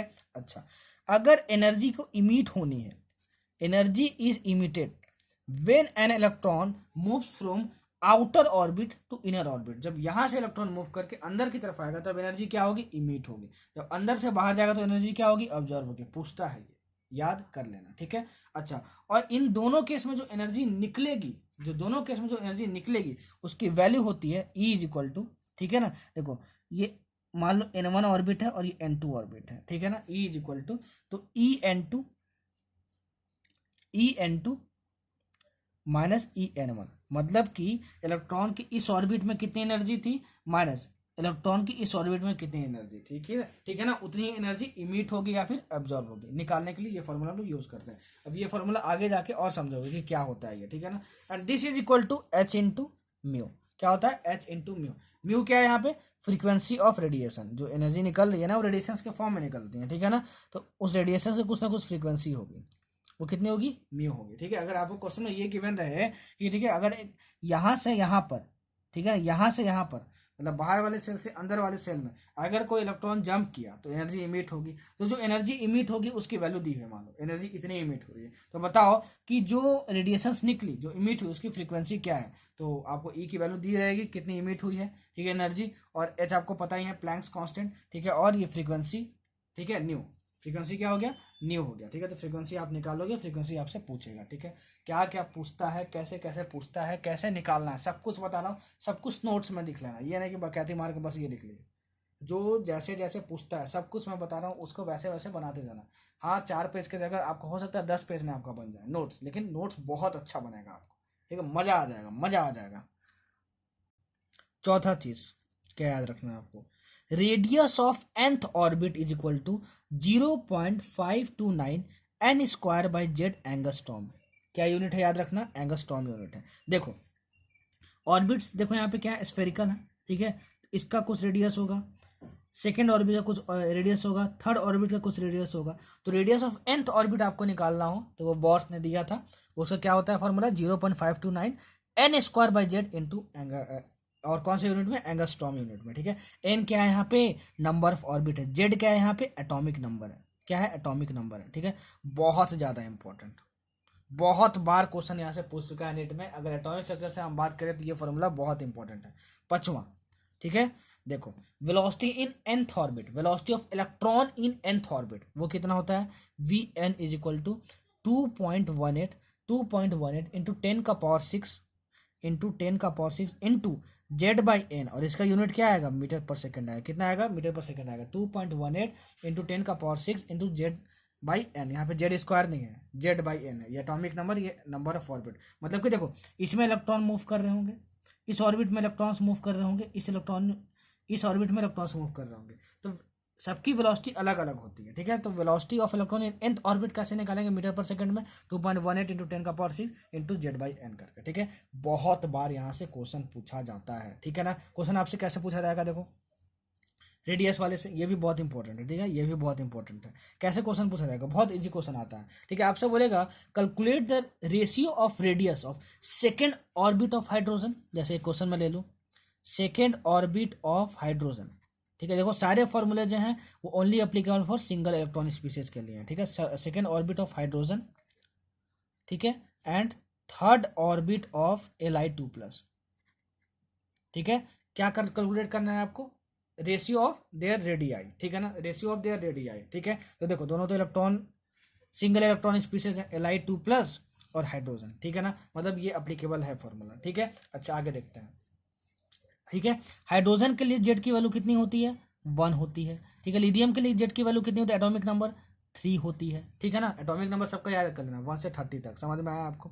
ठीक है। तो आप यहाँ पे लिखोगे, जब इसके लिए हाइड्रोजन के लिए लिखोगे, सेकेंड ऑर्बिट के लिए लिखोगे, तो क्या लिखोगे फॉर्मूला? Rn। देखो Rn आप क्या लिखोगे? Rn आप लिखोगे, ठीक है, Rn आप लिखोगे 0.529, ये तो आपका कॉन्स्टेंट है, 0.529 इंटू सेकेंड ऑर्बिट, मतलब कितना? 2 स्क्वायर, ठीक है, बाई जेड, मतलब 1, ठीक है। वैसे ही मैं इसके लिए लिखूंगा, किसके लिए? थर्ड ऑर्बिट ऑफ Li2+ के लिए, तो क्या लिखूंगा? Rn इज इक्वल टू, ठीक है, इसको Rn1 मान लेते हैं, इसको Rn2 मान लेते हैं, ठीक है ना। तो क्या करेंगे? 0.529, ठीक है, इसका क्या होगा? जेड क्या होगा? 3 होगा, ठीक है ना। तो बाई जेड की वैल्यू पहले लिख देते हैं 3, और कौन से ऑर्बिट की बात कर रहा है? थर्ड ऑर्बिट की बात कर रहा है, मतलब यहाँ पे हम क्या लिख लेंगे? 3 स्क्वायर लिख लेंगे, और इन्हीं दोनों का रेशियो हमको फाइंड करना है, ठीक है। तो बस हम लोग रेशियो फाइंड करेंगे। ऐसे बहुत सारे क्वेश्चन आते हैं। वैसे ही आपको इससे भी रिलेटेड क्वेश्चन पूछेगा, वेलोसिटी से रिलेटेड, ठीक है ना। वेलोसिटी आपसे nth ऑर्बिट दिया रहेगा, ठीक है ना। मान लो n इज इक्वल टू 1 दिया रहेगा, बोलेगा फर्स्ट ऑर्बिट में वेलोसिटी ऑफ इलेक्ट्रॉन फाइंड करो हाइड्रोजन में, तो जेड की वैल्यू कितनी हो जाएगी? 1 हो जाएगी, और आप फाइंड कर लोगे। तो बहुत इजी आता है, बस फार्मूला बेस्ड आता है, लेकिन आपको ये फार्मूला याद भी होना चाहिए, पता भी होना चाहिए कि यहाँ से क्वेश्चन आता है कि नहीं आता है। तो आता है, ध्यान में रखना, ठीक है ना, बहुत इंपॉर्टेंट। यहाँ से बहुत सारे क्वेश्चन आते हैं। कैसा क्वेश्चन आएगा आपसे मैंने बता दिया, कैसे अप्लीकेबल होगा फार्मूला, कैसे अप्लाई करेंगे वो भी मैंने बता दिया, ठीक है। चलो अब बढ़ते हैं आगे। बढ़ते हैं आगे, और कितने फार्मूला हो गया, 5 फार्मूला हो गया, ठीक है। अब देखो छठवां फार्मूला, अगर किसी भी ऑर्बिट में इलेक्ट्रॉन घूम रहा है, ठीक है, तो उसकी कुछ टोटल एनर्जी होगी, और टोटल एनर्जी क्या होता है, kinetic energy plus potential energy का सम होता है। तो energy of electron in nth orbit क्या होगा वो निकालने के लिए आपसे पूछता है। तो energy of electron in nth orbit is equal to -13.6 into Z square by N square, और ये किस में आएगा, इलेक्ट्रॉन वोल्ट पर एटम, ये यूनिट होगा। 1 इलेक्ट्रॉन वोल्ट में क्या होता है, 1.6, ठीक है। 1 इलेक्ट्रॉन वोल्ट में कितना होता है, जूल, कितना जूल होता है, 1.6 इंटू 10⁻⁻19 जूल। तो क्वेश्चन में देख लेना, कभी कभार क्या पूछता है आपसे कि जूल पर एटम में कितना होगा, ठीक है ना, एनर्जी ऑफ एन इलेक्ट्रॉन। तो बच्चे क्या करते हैं, इलेक्ट्रॉन वोल्ट पर एटम में निकाल देते हैं, उसी को टिक मार देते हैं, ठीक है, ऑप्शन में वो प्रेजेंट होता है। तो ऐसा नहीं करना, पहले देख लेना इलेक्ट्रॉन वोल्ट पर एटम में पूछा है कि जूल पर एटम में पूछा है। अगर जूल पर एटम में पूछा होगा तो इससे हम लोग इस पूरे इक्वेशन को मल्टीप्लाई कर देंगे, ठीक है। अब देखो energy of an electron in nth orbit किस पे डिपेंड करता है, जेड पे भी डिपेंड करता है, एन पे भी डिपेंड करता है। अगर मान लो आपसे बोल दे कि Li2+ के लिए, ठीक है, energy of electron in second orbit find करो, तो कैसे निकालेंगे, ठीक है, निकालेंगे हम लोग, अरे हमको पता है टोटल एनर्जी कितनी होती है, इतनी होती है, ठीक है। तो इसके लिए जेड की वैल्यू कितनी होगी, लिथियम के लिए 3 होगी, ये आपको याद रखना पड़ेगा, एटॉमिक नंबर 1 से 30 तक, ठीक है। सेकंड ऑर्बिट मतलब n=2, तो हमको 3 भी मिल गया और यहाँ पे 2 भी मिल गया, ठीक है ना, n की वैल्यू भी मिल गई हमको और जेड की वैल्यू भी मिल गई, बस इसमें पुट कर देंगे और सॉल्व कर देंगे, कैलकुलेशन है बस, डायरेक्ट क्वेश्चन आता है। यही तो मजे की बात है कि एटॉमिक स्ट्रक्चर बहुत इजी चैप्टर है, ठीक है। अच्छा, ये तो टोटल एनर्जी की बात हुई, ठीक है। अब पोटेंशियल एनर्जी भी होगी और काइनेटिक एनर्जी भी होगी, किसकी, इलेक्ट्रॉन की, उस ऑर्बिट में। तो उसमें क्या रिलेशन होता है, देखो पोटेंशियल एनर्जी जो होता है वो ट्वाइस ऑफ टोटल एनर्जी होता है, ट्वाइस ऑफ टोटल एनर्जी होता है। टोटल एनर्जी को मैं देखो ई से नोट कर रहा हूँ, ठीक है ना, इतना समझ में आया। जो काइनेटिक एनर्जी होता है, जो काइनेटिक एनर्जी होता है वो किसके इक्वल होता है, -E के इक्वल होता है। -E मतलब क्या, टोटल एनर्जी, ठीक है। तो ये दोनों इंपॉर्टेंट बहुत रिलेशन है, बहुत इंपॉर्टेंट रिलेशन है। कभी कभार आपको क्या दिया रहेगा, total energy in nth orbit, उसकी वैल्यू दी रहेगी, मान लो दी रहेगी आपके पास -13.6, तो आपसे बोलेगा कि बताओ पोटेंशियल एनर्जी कितना है, तो आप क्या बोलोगे, ट्वाइस ऑफ दिस, ठीक है ना। मान लो आपके पास ई दिया हुआ है, टोटल एनर्जी दिया हुआ है, आपसे बोल देगा बताओ काइनेटिक एनर्जी कितनी होगी इलेक्ट्रॉन की उस ऑर्बिट में, तो आप क्या बोलोगे, माइनस ऑफ दिस, ठीक है। जैसे जैसे पूछेगा, जैसे जैसे याद रखना, सब कुछ मैंने बता दिया, सब कुछ मैंने बता दिया, ठीक है। अब सुनो, ठीक है, इतना हमको समझ में आया, ठीक है। ये तो था एनर्जी nth ऑर्बिट। अगर मान लो कोई इलेक्ट्रॉन है वो n1 ऑर्बिट में है, ठीक है, वो जंप करके n2 ऑर्बिट में चला गया, ठीक है। तो n1 ऑर्बिट में उसकी कितनी एनर्जी होगी जरा बताना, तो En = -13.6 into Z square by n1 square, ठीक है। n2 ऑर्बिट में कितनी होगी, n2 ऑर्बिट में होगी En = -13.6 Z square by n2 square. Atomic number तो चेंज नहीं होगा ना, उसी एटम के अंदर में इलेक्ट्रॉन जंप कर रहा है, लेकिन आपका नंबर ऑफ ऑर्बिट बदल जाएगा, ठीक है। तो इसका डिफरेंस निकालो, तो इसका आप डिफरेंस जब निकालोगे ना, डिफरेंस निकालोगे तो आपको क्या मिल जाएगा, energy difference between 2 energy levels, ठीक है ना। तो इलेक्ट्रॉन यहाँ n1 से n2 में जब जंप करेगा तो कितने इलेक्ट्रॉन कितने एनर्जी रिलीज होगी, ऑब्जर्व होगी, क्या करेंगे, इन दोनों को माइनस करके निकाल लेंगे। जैसे जैसे जितना कुछ पूछता है सब कुछ मैं बता रहा हूँ, कुछ भी मैं छोड़ नहीं रहा हूँ, ठीक है। घबराना नहीं, प्रीवियस ईयर बनाओगे सब कुछ आपसे बन जाएगा, थोड़ा सा बस कुछ क्वेश्चन में एफर्ट लगेगा, नहीं तो सब कुछ हो जाएगा, ऐसे समझा रहा हूँ, ठीक। अब देखो, अगर कभी भी क्वेश्चन में ग्राउंड स्टेट टर्म यूज किया हो तब समझ जाना n=1 दिया है, ठीक है, n=1 होगा तुम्हारे पास। अगर मान लो तुमको वर्ड यूज किया सेकेंड एक्साइटेड स्टेट, जैसे ही यहाँ पे तुम्हारे पास एक्साइटेड वर्ड यूज किया ना, तो समझ जाना कि n की वैल्यू 2 नहीं होगी, इससे 1 ज्यादा होगी, n=3 होगा। अगर मान लो तुमको दिया रहेगा वही फोर्थ एक्साइटेड स्टेट, तो आप क्या बोलोगे, इससे 1 ज्यादा, क्योंकि एक्साइटेड वर्ड यूज किया, मतलब n=4, ठीक है। क्वेश्चन यहाँ से बहुत ईजी आता है यार, ठीक है। आपको एटॉमिक नंबर भी दिया रहेगा, ठीक है, आपको बोलेगा n=2 के लिए और n=4 के लिए रेशियो निकाल दो बस, इसका बहुत ईजी क्वेश्चन आता है, आप बनाओगे तो आप देखोगे, ठीक है। जैसे एक क्वेश्चन आपसे बोलूँ, calculate the energy of Li2+ ion for second excited state, ठीक है ना। तो Li2+ के लिए जेड कितना हो जाएगा, 3 हो जाएगा एटॉमिक नंबर, n कितना हो जाएगा, सेकंड एक्साइटेड स्टेट, मतलब क्या, n= कितना, n=3, ठीक है, कितना, n=3। तो यहाँ पे हम z की वैल्यू भी 3 रख देंगे और n की वैल्यू भी 3 रख देंगे और निकाल लेंगे एनर्जी ऑफ इलेक्ट्रॉन, ठीक है। तो बहुत ही ज्यादा क्वेश्चन बनाओ, आपको समझ में आएगा, ठीक। Next, hydrogen spectrum. Hydrogen spectrum सुनना क्या है ये, ठीक है।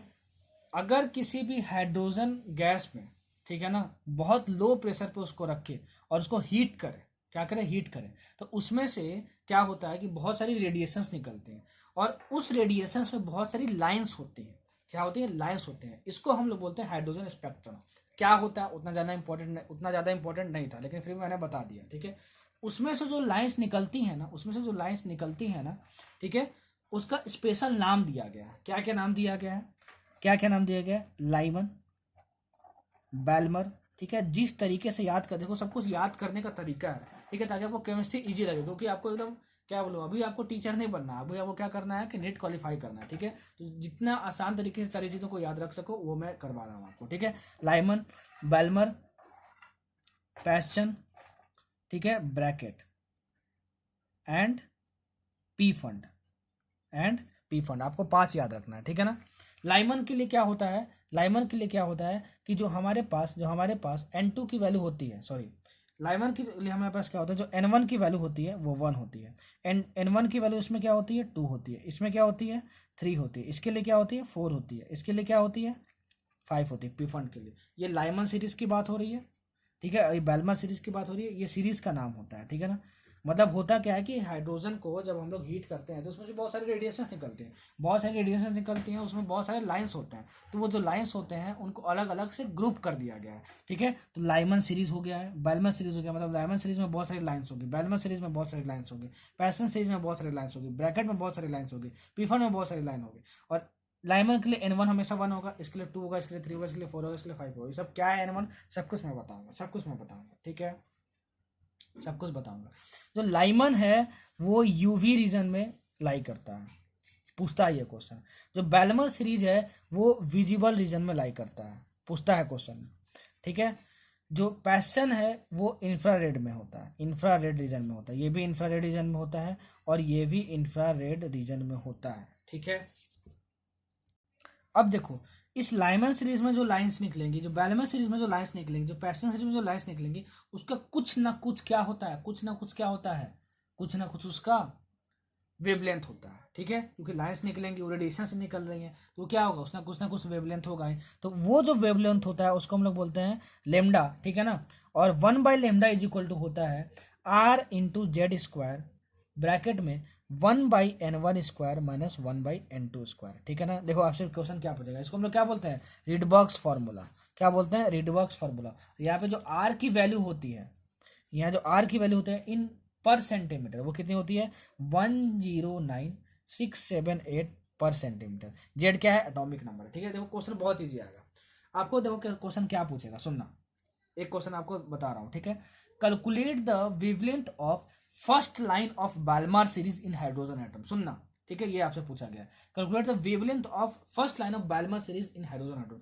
अरे बाल्मार सीरीज सर ने कहाँ पढ़ाया था, अच्छा हाँ सर ने पढ़ाया था बैल्मर सीरीज में आया, तो बैल्मर सीरीज आया तो हमको समझ में आ गया क्या, N1 की वैल्यू 2 होगी, तो यहाँ पे इस फॉर्मूले में N1 2 होगा, ठीक है। यही N1 था यहाँ पे, ठीक है, ये हमको समझ में आ गया, फिक्स हो गया। Calculate the wavelength of first line of Balmer series, ठीक है ना। सुनना, R की वैल्यू तो कांस्टेंट है, समझ में आया, ठीक है। जेड क्या होगा, देखो calculate the wavelength of first line of Balmer series hydrogen spectrum, hydrogen का जेड कितना होता है, 1 होता है, तो इसकी भी 1 वैल्यू मिल गई। हमको लेमडा निकालना, R की वैल्यू तुमको पता है, N1 हमको पता है, चल गया। फर्स्ट लाइन देखो, अगर N1 इज इक्वल टू 1 है तो N2 is equal to 2, 3, 4, 5, 6 dash dash dash, ठीक है, होगा। और बैल्मर के लिए क्या होगा, N2 की वैल्यू इससे एक ज्यादा, मतलब 3, 4, 5, 6 डैश डैश डैश होगा, ठीक है। पैशन के लिए क्या होगा, N2 की वैल्यू इससे एक ज्यादा, मतलब 4 से शुरू होगा, 4, 5, 6 डैश डैश डैश।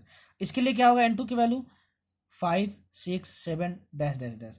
N1 5 है इसके लिए, तो इसके लिए N2 क्या होगा, 6, 7, 8 डैश डैश डैश। समझ में आया आपको, ठीक है। अच्छा तो आपसे क्या पूछा, वेवलेंथ ऑफ फर्स्ट लाइन। देखो तो फर्स्ट लाइन कब मिलेगी, बैल्मर के लिए, जब ये 2 तो फिक्स हो गया, जब इसका फर्स्ट नंबर लोगे ना तो आपको फर्स्ट लाइन मिलेगा। अब 2 के साथ इसका सेकंड नंबर लिए होते हैं, N2 का सेकंड नंबर क्या है, ये N2 3 से शुरू ही हुआ है, ठीक है ना।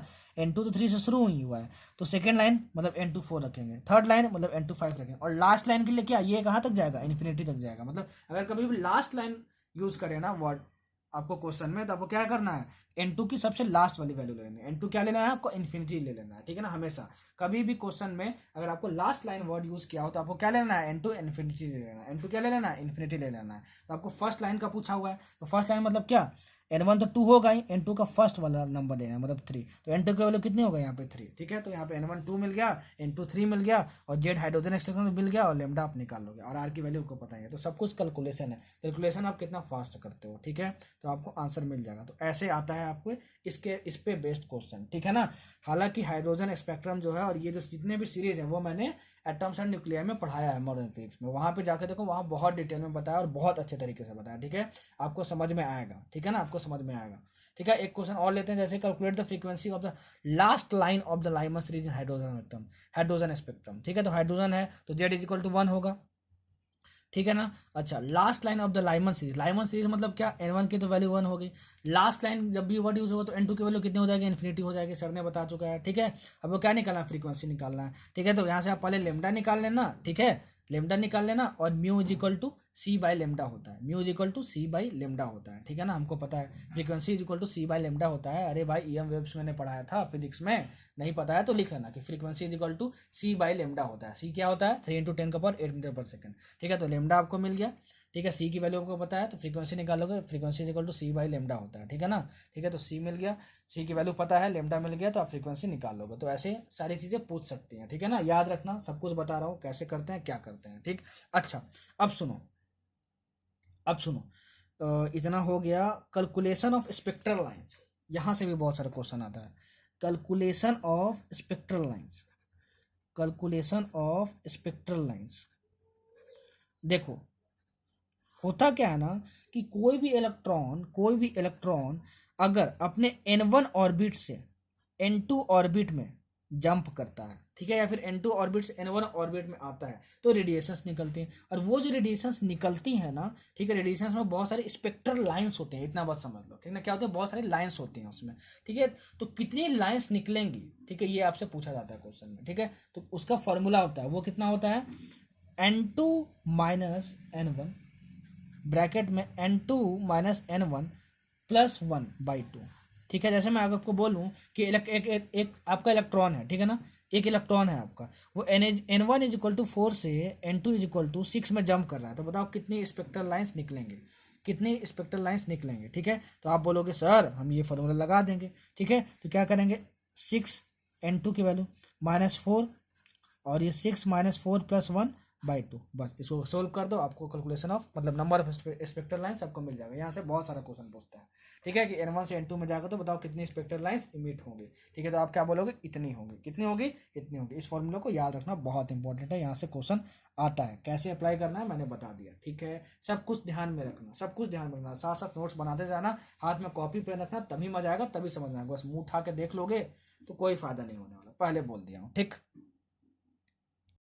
अच्छा, तो अब आपका बॉर्स मॉडल खत्म हुआ, ठीक है ना। बॉर्स मॉडल से इतने सारे हमको रिजल्ट पता थे, ठीक है, इतने सारे रिजल्ट हमको पता थे, ठीक, इतने सारे रिजल्ट्स होते हैं और इतना कुछ किया जाता है, यहाँ से क्वेश्चन बन सकता है। अच्छा, बॉर्स मॉडल का कुछ ना कुछ लिमिटेशंस था, ठीक ना, कुछ ना कुछ लिमिटेशंस था। वो लिमिटेशंस क्या थे, पहला लिमिटेशन क्या था कि Bohr's theory is only applicable for single electron species, मतलब कि एक इलेक्ट्रॉन से ज्यादा वाले स्पीसीज के लिए, ठीक है ना, ये चीज़ों को एक्सप्लेन नहीं कर पाया, ये सारे फॉर्मूले को एक्सप्लेन वो नहीं कर पाया, ठीक है। दूसरा चीज़, जो स्प्लिटिंग ऑफ स्पेक्ट्रल लाइंस था, होता क्या था कि जो स्पेक्ट्रल लाइंस इमिट हो रही थी ना, अभी मैंने बताया ना, जो स्पेक्ट्रल लाइंस जो इमिट हो रही थी रेडिएशन से, ठीक है ना, जो इमिट हो रही थी, उनकी स्प्लिटिंग भी पॉसिबल है। स्प्लिटिंग ऑफ कौन सी line, splitting of spectral lines, ये भी पॉसिबल है।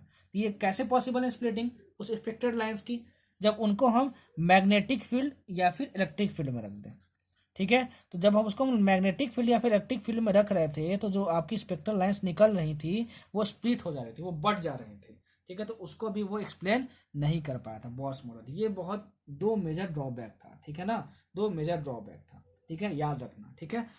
तो एक और चीज़ इसमें पूछा जाता है, आई एम नॉट श्योर कि वो सिलेबस में है कि नहीं, लेकिन मैं आपको बता देता हूँ, मैं तो पढ़ा हूँ और मुझे याद है, that Bohr's theory does not explain the splitting of spectral lines in the presence of magnetic field, and this is called Zeeman's effect, ठीक है। और जब वो एक्सप्लेन नहीं कर पाया splitting of spectral lines in the presence of electric field, तो उसको हम लोग बोलते हैं स्टार्क्स इफेक्ट। चाहो तो लिख लेना, चाहो तो छोड़ देना, आप पे डिपेंड करता है, ठीक। चलो अब आगे बढ़ते हैं, आगे हम लोग पढ़ते हैं dual nature of matter, dual nature of matter. ठीक है। एक मैटर जो है वो एक वेव की तरह भी बिहेव करता है, ठीक है ना, एक वेव की तरह भी बिहेव करता है और एक पार्टिकल की तरह भी बिहेव करता है, ठीक है। जो डी ब्रॉगली वेवलेंथ होता है, जो डी ब्रॉगली वेवलेंथ होता है, जो डी ब्रॉगली वेवलेंथ होता है, ठीक ना, किसी भी इलेक्ट्रॉन का वो होता है हमारे पास lambda is equal to H by M v. कितना होता है? Lambda is equal to H by M v. M v मतलब क्या होता है? पी। पी मतलब क्या हुआ? Linear momentum. कभी भी क्वेश्चन में अगर आपको लीनियर मोमेंटम दिया हो, ठीक है, और अगर एच दिया हो, एच मतलब प्लैंक्स कांस्टेंट, और आपसे बोल दिया भाई कि de Broglie wavelength of electron बताओ, तो आप क्या बोलोगे? H by M B, H by M B, H by M B. अगर मान लो आपको किसी भी पार्टिकल का मास दिया हुआ है, वो उसको बोल दिया कि बताओ ये 100 मीटर पर सेकंड के स्पीड से दौड़ रहा है, तो बताओ उससे एसोसिएटेड डी ब्रॉगली वेवलेंथ कितना होता है? आप बोलोगे सर डी ब्रॉगली वेवलेंथ का तो सिर्फ एक फॉर्मूला होता है, याद रखना, डी ब्रॉगली वेवलेंथ का सिर्फ एक फॉर्मूला होता है। क्या होता है? H by M B. H मतलब क्या? प्लैंक्स कांस्टेंट, उसकी वैल्यू पता है। मास आपको गिवन रहेगा क्वेश्चन में, वेलोसिटी किस वेलोसिटी से वो चल रहा है वो भी आपको गिवन रहेगा। आपको डायरेक्ट डी ब्रॉगली वेवलेंथ निकालना होगा, ठीक है। तो इस फॉर्मूला को याद रखना, बहुत इंपॉर्टेंट है, यहाँ से क्वेश्चन पूछा जाता है। सब कुछ दिया रहेगा, एच दिया रहेगा, एम भी दिया रहेगा, वी भी दिया रहेगा। मास है इतना, वी स्पीड से मूव कर रहा है, तो बताओ डी ब्रॉगली वेवलेंथ कितना होगा, ठीक है। तो हम लोग ऐसे निकालेंगे, ठीक। और देखो ये जो आपका पी है ना, linear momentum is equal to M B, ठीक है। इस पी को आप काइनेटिक एनर्जी के फॉर्म में भी लिख सकते हो, 2m इंटू काइनेटिक एनर्जी। तो डी ब्रॉगली वेवलेंथ का एक और फॉर्मूला हो सकता है lambda is equal to H by P होता था यहाँ पे, तो पी की वैल्यू क्या लिख सकता हूँ? अंडर रूट 2m इंटू के। ये भी बहुत ज़्यादा यूज होता है। अगर आपको मान लो क्वेश्चन में काइनेटिक एनर्जी दिया हुआ है और मास दिया हुआ है, ठीक है, तो आपको डी ब्रॉगली वेवलेंथ पूछा है तो ये फॉर्मूला यूज करेंगे, ठीक है। और अगर आपको क्वेश्चन में ये गिवन है ना कि एक चार्ज पार्टिकल है जिसके पास चार्ज क्यू कूलम है and that is being accelerated by applying a potential difference v, तो इस काइनेटिक एनर्जी को आप रिप्लेस कर देना किससे? q इंटू वी से, q इंटू वी से। फिर से सुन लेना क्या बोला हूँ। When a charge particle carrying a charge q coulomb is accelerated by applying a potential difference v, एक चार्ज को जिसका चार्ज है q, उसको आप एक्सेलरेट कर रहे हो, उसको मूव करवा रहे हो पोटेंशियल डिफरेंस v लगा के, तो उसके पास कितनी काइनेटिक एनर्जी हो जाती है? q इंटू वी हो जाती है। तो उस केस में हम क्या करेंगे? काइनेटिक एनर्जी की जगह q इंटू वी लिख देंगे, और हमारा जो लेमडा वो कितना हो जाएगा? h by under root 2m into Q into V हो जाएगा, ठीक है। तो क्या दिया है क्या नहीं दिया वो आप क्वेश्चन देख के पहचान लोगे। क्यू वी दिया है तो ये डी ब्रॉगली वेवलेंथ होगा, काइनेटिक एनर्जी दिया है तो ये डी ब्रॉगली वेवलेंथ होगा, और अगर सिंपल मोमेंटम दिया है तो एच बाई पी हो जाएगा। वेलोसिटी की बात किया है तो पी को एम बी लिख देना, तो एच बाई एम बी हो जाएगा। तो डी ब्रॉगली वेवलेंथ से क्वेश्चन पूछा जाता है। कैसे कैसे वेरिएशन हो सकते हैं मैंने आपको बता दिया, ठीक है। आगे बढ़ते हैं। हाइजेनबर्ग अनसर्टेनिटी प्रिंसिपल बहुत ज़्यादा इंपॉर्टेंट। हाइजेनबर्ग अनसर्टेनिटी प्रिंसिपल बहुत ज़्यादा इंपॉर्टेंट, ठीक है। बहुत पूछता है क्वेश्चन यहाँ से। देखो क्या था ये, थोड़ा सा ब्रीफ जान लो। हाइजेनबर्ग एक साइंटिस्ट थे, ठीक है ना। उन्होंने क्या बोला कि इलेक्ट्रॉन जो है वो एक वेव की तरह भी बिहेव कर सकता है, ठीक है ना, एक वेव की तरह भी वो बिहेव कर सकता है, और जो इलेक्ट्रॉन जो है वो एक मटेरियल पार्टिकल की तरह भी बिहेव कर सकता है। तो एक पार्टिकल का at the same time position and momentum measure करना, मतलब मोमेंटम कितना उस पार्टिकल का और उसका पोजीशन का वो कहाँ पर मेजर करना एक साथ पॉसिबल है, लेकिन किसी वेव के लिए, ठीक है, उसका मोमेंटम और वो वेव उस समय कहाँ पे है, उसका पोजीशन एक साथ मेजर करना इम्पॉसिबल है। ये कौन बताया? हाइजेनबर्ग ने बताया, हाइजेनबर्ग जी ने बताया, ये साइंटिस्ट थे, ठीक है ना। तो उन्होंने एक फॉर्मूला दिया, ठीक है, कि del X into del P is greater than equal to H by 4 pi होगा। ये क्या है? डेल एक्स है आपका अनसर्टेनिटी इन पोजीशन, ठीक है। डेल पी क्या है आपका? Uncertainty in momentum. अनसर्टेनिटी मतलब क्या हुआ? देखो मैंने अभी बताया कि वेव की तरह इलेक्ट्रॉन बिहेव कर सकता है, तो दोनों का पोजीशन और मोमेंटम एक साथ हम लोग मेजर एक्यूरेटली नहीं कर सकते हैं, ठीक है। अगर पोजीशन हम लोग मेजर करेंगे तो मोमेंटम मेजर करने में उसी टाइम पे कुछ ना कुछ एरर आ जाएगा, तो कुछ ना कुछ चीज़ अनसर्टेन हो जाएगी, कुछ ना कुछ चीज़ गलत हो जाएगी, तो उसको हम लोग बोलते हैं अनसर्टेनिटी। तो उसमें उन्होंने एक इक्वेशन डिराइव किया, ठीक है, और वो इक्वेशन ये था, ठीक है। कभी भी ये इक्वेशन अप्लाई करना हो न्यूमेरिकल सॉल्व करने में, तो ये ग्रेटर देन वाला साइन भूल जाना, आप सिंपली ये यूज करना, del X into del P is equal to H by 4 pi. आपसे पता है क्या पूछेगा? सुनना, बहुत ईजी है। आपको अनसर्टेनिटी इन पोजीशन दिया रहेगा, मतलब डेल एक्स की वैल्यू क्वेश्चन में दी रहेगी। आपसे बोल देगा बताओ अनसर्टेनिटी इन मोमेंटम कितना होगा, तो आपको बस डेल पी निकालना होगा। तो डेल एक्स दिया रहेगा, आपको डेल पी निकालना रहेगा। एच की वैल्यू पता है, प्लैंक्स कांस्टेंट, ठीक है, 6.6 इंटू 10⁻34, 4 पता है क्या, और पाई की वैल्यू 3.14 होती है, आप निकाल लोगे, ठीक है। अच्छा, अब इस डेल पी को आप और कुछ लिख सकते हो, देखो डेल एक्स इंटू, ये क्या है, मोमेंटम है, M into del V is equal to H by 4 pi. तो ये क्या आ गया, del X into del V is equal to H by 4 pi M. अगर मान लो आपको किसी भी इलेक्ट्रॉन का मास दिया हुआ है, किसी भी पार्टिकल का मास दिया हुआ है आपके पास, आपको अनसर्टेनिटी इन क्या दिया हुआ है, पोजीशन दिया हुआ है, और अगर आपसे अनसर्टेनिटी इन वेलोसिटी पूछ रहा है तो ये फॉर्मूला लिख सकते हो आप, यहाँ से यहाँ पे देखो, ये अनसर्टेनिटी इन वेलोसिटी है, अनसर्टेनिटी इन स्पीड है, ठीक है। जो बोल रहा हूँ लिख लेना नोट्स बना के, ठीक है, सब कुछ पूछा जाता है, सब कुछ पूछा जाता है, ठीक। अच्छा, एक और चीज, इसी फॉर्मूले से डिराइव होके एक और चीज आ जाता है आपके पास, del E into del t is equal to H by 4 pi, h by 4 pi. ये क्या है, अनसर्टेनिटी इन टाइम है, ठीक है। ये क्या है, अनसर्टेनिटी इन एनर्जी है। अगर आपको अनसर्टेनिटी इन टाइम दिया हुआ है और अनसर्टेनिटी इन एनर्जी पूछ रहा है तो आप यहाँ से निकाल लोगे, ठीक है। ज्यादातर आपको ये फॉर्मूला यूज होगा, देखो ये फॉर्मूला यूज होगा और ये फॉर्मूला यूज होगा, ठीक है ना। अगर हाइजेनबर्ग अनसर्टेनिटी प्रिंसिपल का इक्वेशन पूछे तो ये जहां ऑप्शन में होगा उसको टिक मारना। अगर आपको न्यूमेरिकल सॉल्व करना होगा तो इक्वल टू वाला साइन यूज करना, ठीक है ना, ये और ये, ठीक है। ये दिया रहेगा, ये पूछेगा, ये दिया रहेगा, ये पूछेगा, बस यही है, ठीक है। अनसर्टेनिटी प्रिंसिपल यहाँ से बस यही क्वेश्चन आता है और कुछ भी नहीं पूछेगा, ठीक है। देख लेना प्रीवियस ईयर, जैसे जैसे बता रहा हूँ वैसा वैसा ही क्वेश्चन आया हुआ है, ठीक है, और वैसे वैसे आएगा भी, ठीक है। क्योंकि नीट जो है ना यार थोड़ा सा ईजी है केमिस्ट्री पॉइंट ऑफ व्यू से, ठीक है ना। केमिस्ट्री में बहुत इजी क्वेश्चन आते हैं तो बहुत अच्छा स्कोर कर सकते हो आप, ठीक। तो आपका ये था हाइजेनबर्ग अनसर्टेनिटी प्रिंसिपल, क्या क्वेश्चन पूछ सकता है, कैसे पूछ सकता है, मैंने सब कुछ बता दिया। अब देखो आगे, और आगे हम लोग पढ़ेंगे क्वांटम नंबर्स। क्वांटम नंबर्स भाई ये इतना ज़्यादा इम्पोर्टेंट है क्वांटम नंबर्स कि अगर एटॉमिक स्ट्रक्चर से क्वेश्चन आता है तो 90% चांसेस है कि क्वांटम नंबर से ही क्वेश्चन आएगा, ठीक है। और बहुत ज़्यादा इजी है, जितना ज़रूरत है, जितना पता होना चाहिए, जितने आसान तरीके से आप समझ सकते हो, वो सब कुछ मैं बताने वाला हूँ। ध्यान से सुनना, जो बोलूँगा जो लिखूंगा दोनों के बेसिस पे नोट्स बना लेना, ठीक है। क्वांटम नंबर्स देखो, सबसे पहले ये समझो कि चार तरह का क्वांटम नंबर होता है। प्रिंसिपल क्वांटम नंबर, ठीक है, azimuthal quantum number, magnetic quantum number and spin quantum number, ठीक है ना। सबको अलग अलग पढ़ेंगे, चार तरह का क्वांटम नंबर होता है, ठीक है। देखो प्रिंसिपल क्वांटम नंबर जो है वो सेल के बारे में बताता है, सेल मतलब ऑर्बिट के बारे में बताता है, मतलब एन की जो वैल्यू होती है, एन क्या होता था, नंबर ऑफ ऑर्बिट, उसके बारे में बताता है। फर्स्ट पॉइंट याद रख लेना, ठीक है। अच्छा, एन इज इक्वल टू 1 मतलब क्या होता है, के सेल, अरे बताया था ना, एन इज इक्वल टू 1 के लिए के सेल हुआ, एन इज इक्वल टू 2 के लिए क्या हुआ, एल सेल होता है, ठीक है। एन इज इक्वल टू 3 के लिए क्या होता है, एम सेल होता है, मैंने अभी पिछले स्लाइड में आपको बताया, ठीक है।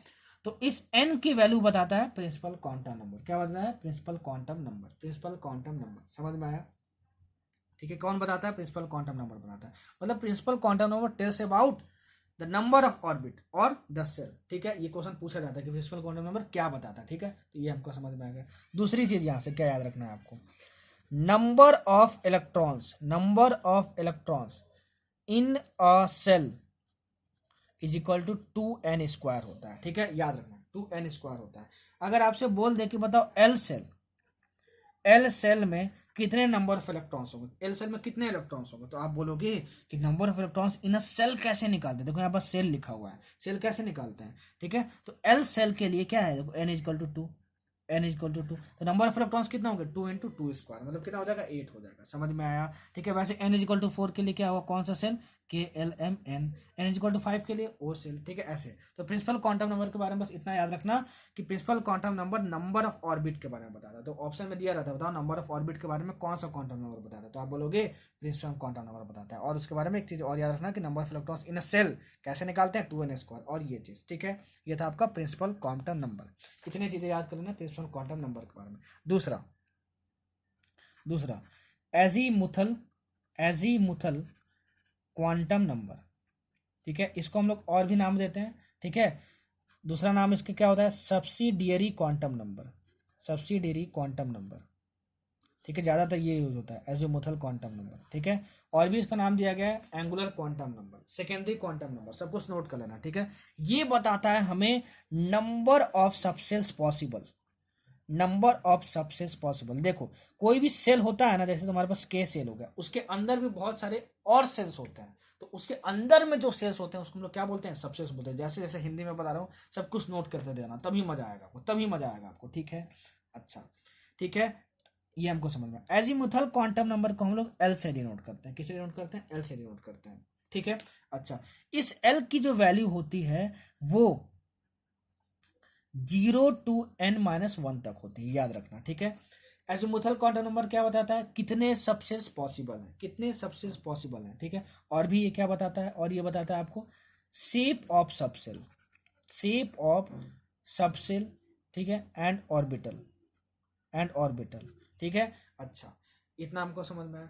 तो कभी भी क्वेश्चन में पूछे कि बताओ कि shape of subshell and orbital के बारे में कौन सा क्वांटम नंबर बताता है, तो एजीमुथल क्वांटम नंबर बताता है। और एजीमुथल क्वांटम नंबर को एल से डिनोट करते हैं, उसकी वैल्यू 0 से n-1 तक होती है। जैसे फॉर एग्जाम्पल मान देखो, एज्यूम करके चलते हैं, n इज इक्वल टू 2 है, तो l की कितनी वैल्यू पॉसिबल है, 0 to n-1, ठीक है, मतलब n से एक कम, ठीक है, मतलब 0 तो पॉसिबल होगा ही, n-1 तक मतलब कि इससे एक कम वैल्यू, मतलब 1 हो गया।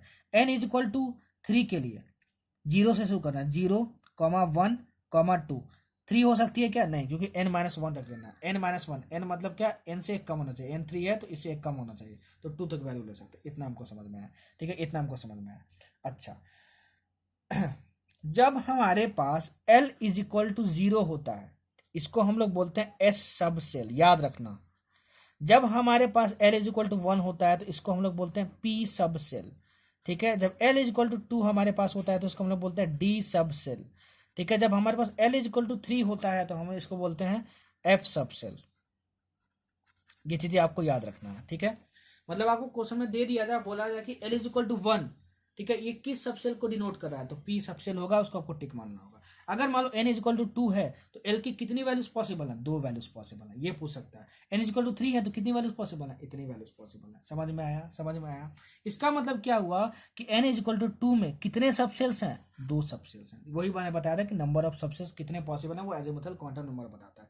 n इज इक्वल टू 3 में मतलब थर्ड ऑर्बिट में कितने सबसेल्स पॉसिबल है, 3 पॉसिबल है। अगर मैं आपसे बोलूं कि n इज इक्वल टू 5 में कितने सबसेल्स पॉसिबल है, तो आप बोलोगे हम लोग 0 से शुरू करेंगे, 0 से शुरू करेंगे, 0, 1, 2, 3, 4, यहाँ पे रुक जाएंगे, क्योंकि n इज इक्वल टू 5 है यहाँ पे, तो n-1 पे रुक जाना है, मतलब कि इससे एक कम, मतलब 4 पे। तो इसमें कितने सबसेल्स पॉसिबल है, 1, 2, 3, 1, 2, 3, 4, 5 सबसेल्स पॉसिबल है। तो नंबर ऑफ सबसेल्स हम लोग ऐसे निकालते हैं, L is equal to 0, 1, 2, 3 SPDF, ये होता है। हमको समझ में आ गया, ठीक है। अगर मैं आपसे बोलूं कि S क्या है, सबसेल है कि सेल है, तो आप बोलोगे सबसेल है, ठीक है। P क्या है, सबसेल है। लेकिन अगर आपसे मैं बोलूं कि 1s क्या है, ठीक है ना, तो आप बोलोगे ये क्या है, ये ऑर्बिटल है। ये क्या है, ऑर्बिटल है। ये क्या है, ऑर्बिटल है। 2s क्या है, तो आप ये क्या बोलोगे, ऑर्बिटल है, ठीक है। ये क्या है, ऑर्बिटल है। और इसको लिखने से आपको क्या क्या पता चलता है, देखो यहाँ पे आपका साथ में s लगा हुआ है, तो s लगा हुआ है तो ये समझ जाना कि ये जो SPDF वर्ड यूज किया है वो सबसेल को डिनोट करता है। तो s वर्ड यूज किया मतलब क्या, L इज इक्वल टू 0, मतलब L की वैल्यू कितनी होगी, 0 होगी, मतलब ऐसे मतलब क्वार्टर नंबर कितना होगा, 0 होगा।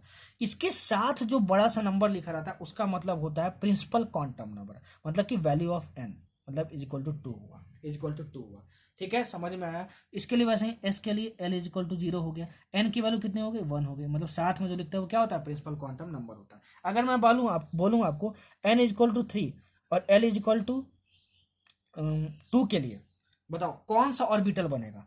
सर ने बताया था n इज इक्वल टू 3, तो सबसे पहले यहाँ पे क्या लिखते हैं, n की वैल्यू ही लिखते हैं, तो यहाँ पे 3 लिख देंगे। L इज इक्वल टू 2 मतलब क्या, d, तो इसके साथ d लिख देंगे, तो 3d, ठीक है। देखो जब हम प्रिंसिपल क्वांटम नंबर और सबसेल लिखते हैं साथ में, तो क्या पूरा बन जाता है, ऑर्बिटल बन जाता है। हमारा ऑर्बिटल बन गया 3d, मतलब इसके लिए क्या हुआ, देखो n इज इक्वल टू 3 हो गया हमारे पास, और d मतलब क्या, L इज इक्वल टू 2, ठीक है। तो ये आपको क्या हुआ, 3d ऑर्बिटल हुआ, ठीक है। और 3d ऑर्बिटल में d क्या है, सिर्फ d क्या है, सबसेल है। समझ में आया, समझ में आया। बहुत आसान तरीके से आपको समझा रहा हूँ, ठीक है। इतने आसान तरीके से आपको कोई समझाएगा नहीं, ठीक है, कोई नहीं समझाएगा। अच्छा, यहाँ से एक और चीज पूछा जाता है आपसे निकालने के लिए, बहुत ज्यादा पूछा जाता है, बहुत ज्यादा पूछा जाता है। क्या पूछा जाता है, orbital angular momentum, orbital angular momentum of an electron, orbital angular momentum. आपसे पता है क्या पूछा जाएगा, देखो एंगुलर ऑर्बिटल एंगुलर मोमेंटम का फॉर्मूला क्या होता है, पहले ये जान लो, ठीक है ना, वो जान लो।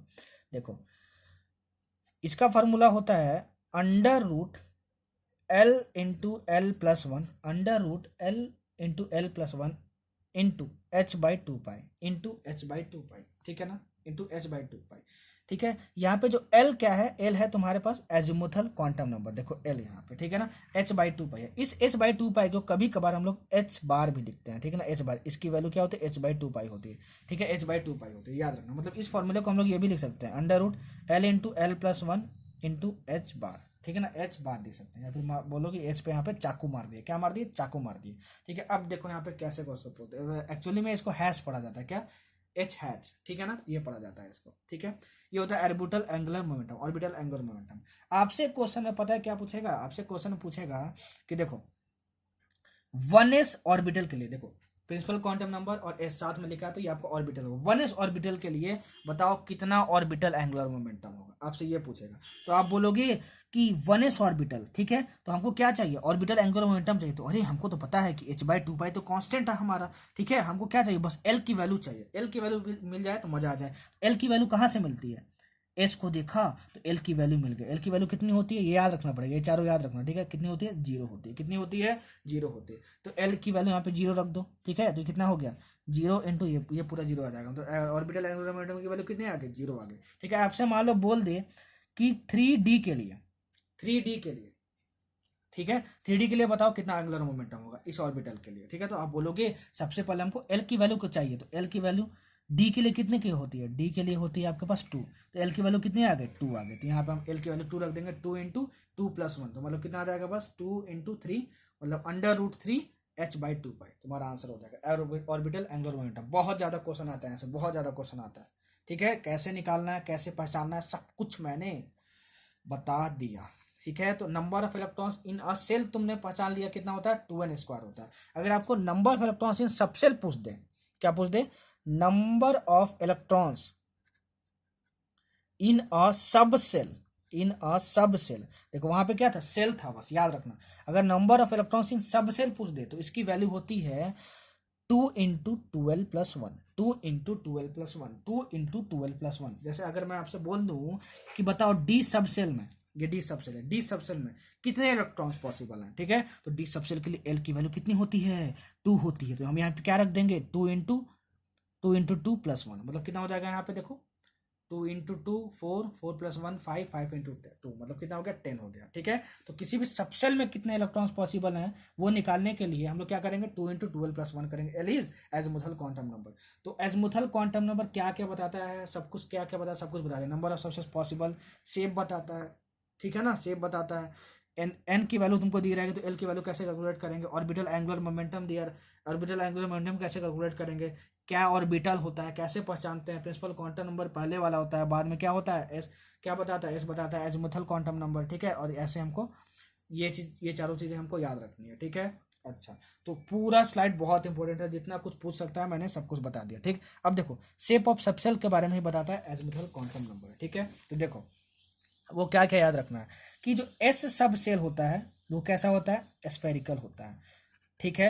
ये पूछता है क्वेश्चन। पी सब सेल जो होता है वो डम्ब बेल शेप का होता है, क्वेश्चन में पूछा रहेगा आपसे, बताओ कि डम्ब बेल शेप का कौन सा सब सेल है, ठीक है। अच्छा, जो डी होता है वो होता है तुम्हारा डबल डम्ब बेल शेप का, ठीक है। ये सारी चीजें आपसे पूछने वाला है, ठीक है ना, सारा इंपॉर्टेंट है। आपसे बस बोल देगा बताओ कौन सा स्फेरिकल है, तो आपको मारना पड़ेगा टिक एस सबसेल, इतना इजी आता है क्वेश्चन, ठीक। आगे देखो तीसरा, चार क्वांटम नंबर होता है ना, तीसरा क्वांटम नंबर देखो, magnetic quantum number, magnetic quantum number, इसको हम लोग m से डिनोट करते हैं। और इस जो m की वैल्यू होती है, m की वैल्यू होती है वो -L टू +L तक होती है। जैसे मान लो अगर आपको दिया रहे कि एजमुथल क्वांटम नंबर की वैल्यू 2 है, तो बताओ magnetic quantum number that is m, उसकी वैल्यू क्या क्या हो सकती है, ठीक है।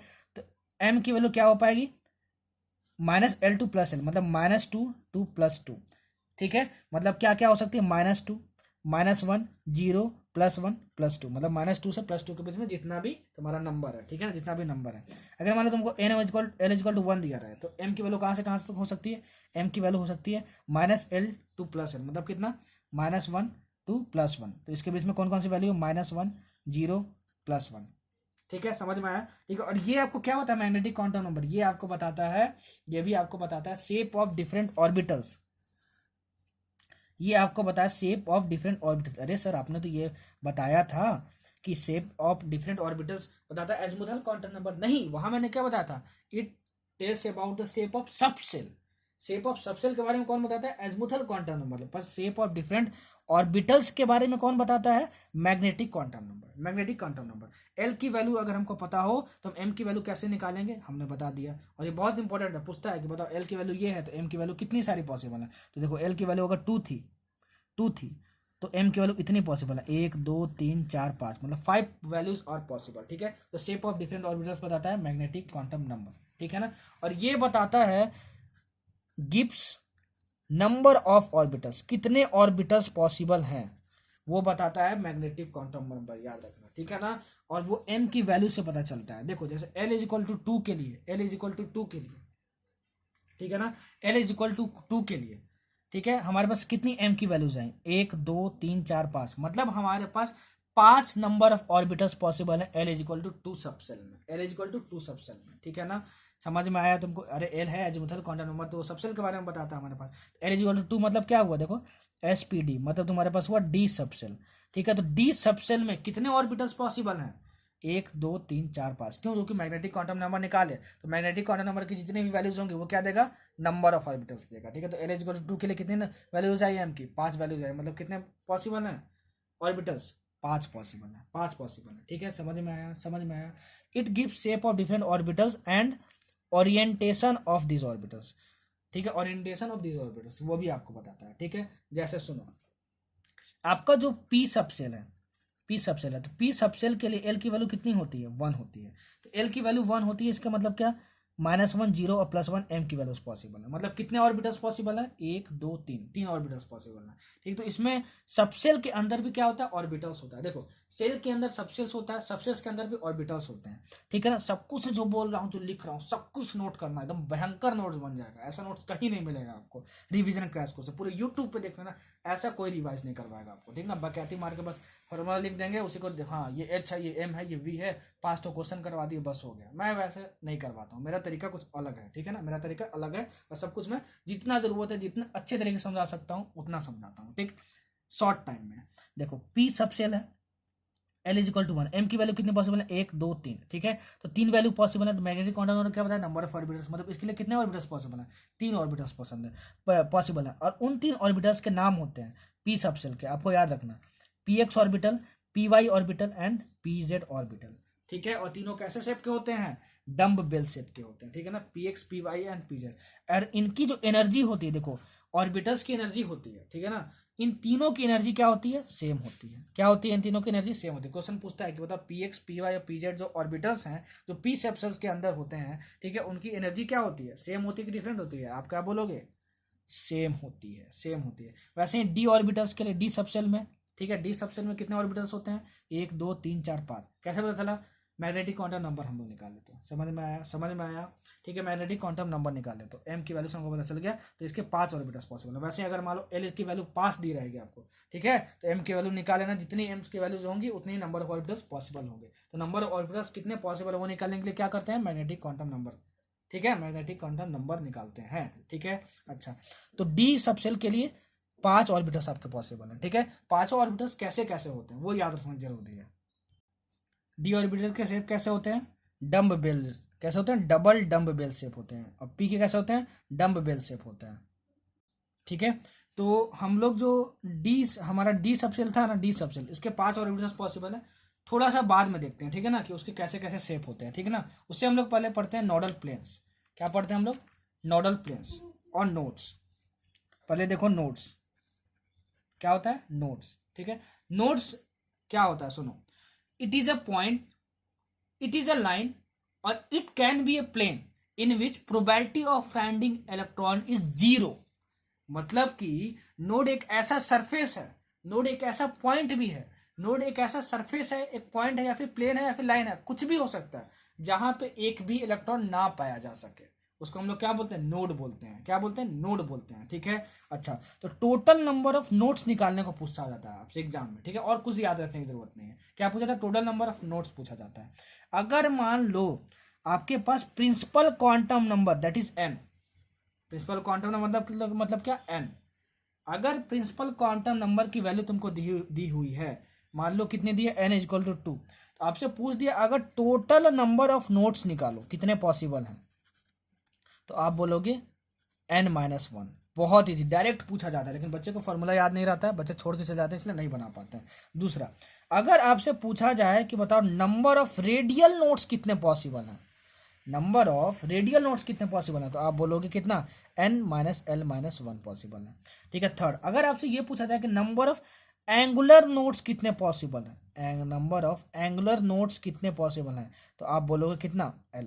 आप कितना बोलोगे, l, ठीक है। बहुत इंपॉर्टेंट, ये तीनों फॉर्मूले बच्चों को नहीं याद होते, इसलिए वो नहीं बना पाते। अगर मान लो क्वेश्चन में n=2 दिया है, l=1 दिया हुआ है, ठीक है ना, आपसे बोल दिया जाए कि n=2 l=1 के लिए what are the number of radial nodes possible, आप बोलोगे n-l-1 मतलब 2 -1 मतलब कितना, 0 रेडियल नोट्स, ठीक है। तो बस इस पर डायरेक्ट क्वेश्चन आएगा, तो डायरेक्ट क्वेश्चन आएगा बस नंबर ऑफ नोट्स निकालने के लिए, ठीक है। प्रीवियस ईयर में पूछा भी हुआ है, आप देख लेना, ठीक।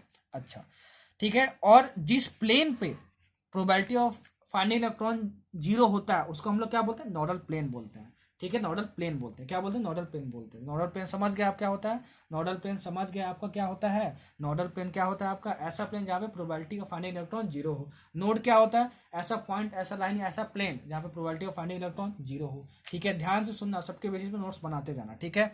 अच्छा, इस पे बेसिस पे ये क्वेश्चन तो आता ही आता है।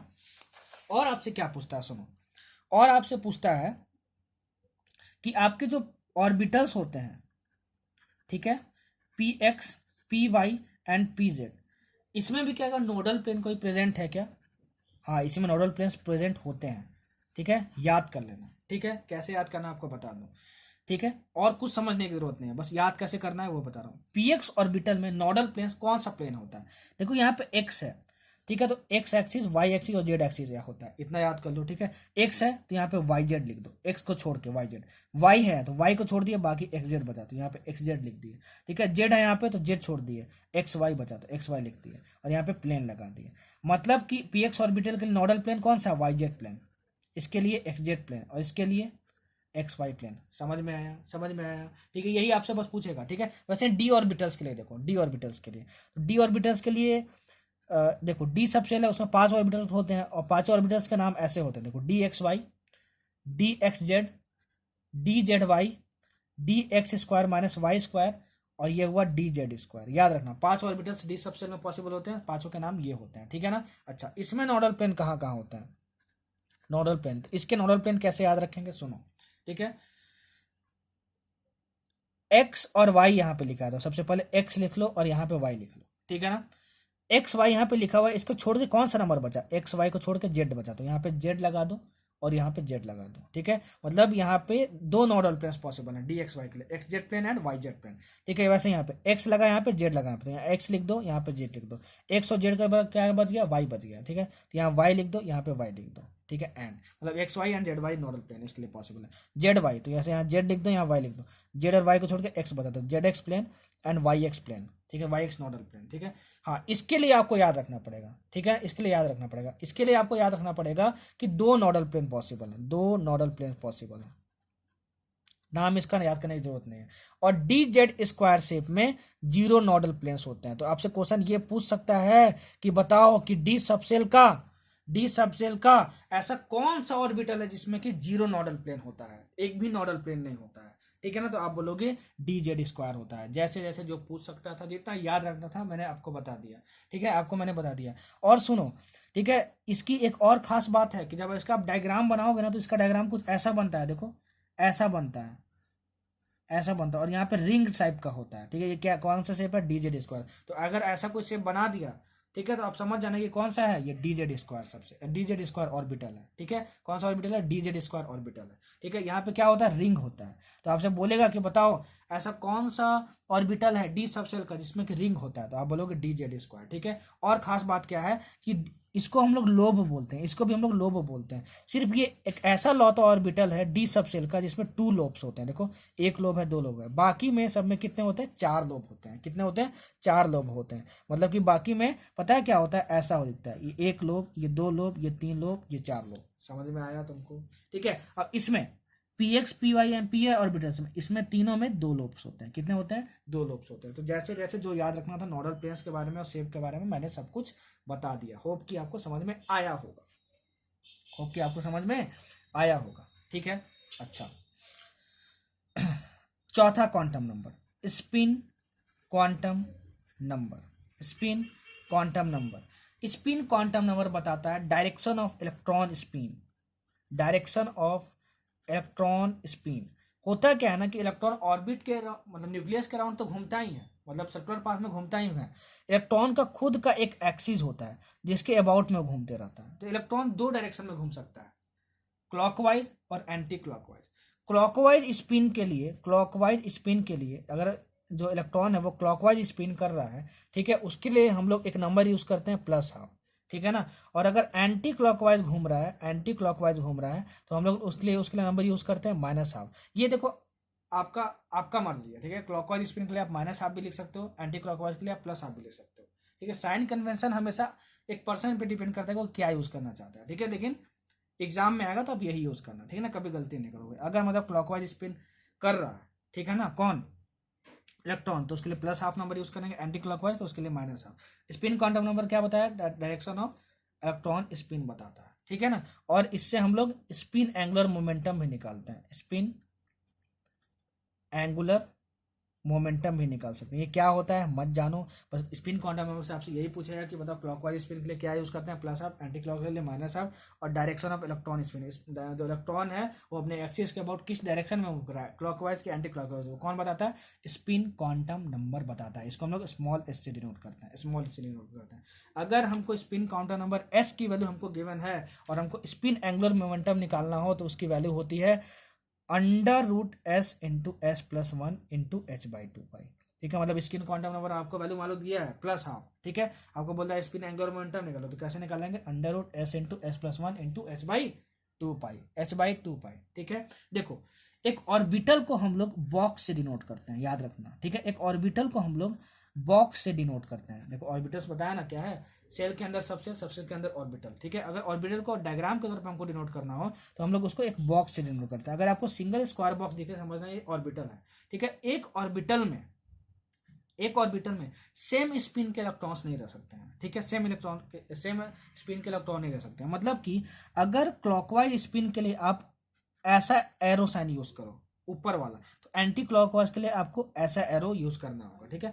मतलब कि देखो आगे आप जाके पढ़ोगे कि एक ऑर्बिटल में मैक्सिमम 2 इलेक्ट्रॉन हो सकते हैं। ठीक है। तो अगर इसमें मैक्सिमम 2 इलेक्ट्रॉन हो सकते हैं तो एक इलेक्ट्रॉन का स्पिन ऐसा है, ऐसा मतलब क्लॉकवाइज है, तो दूसरा इलेक्ट्रॉन जो है वो ऐसा ही होना चाहिए नीचे।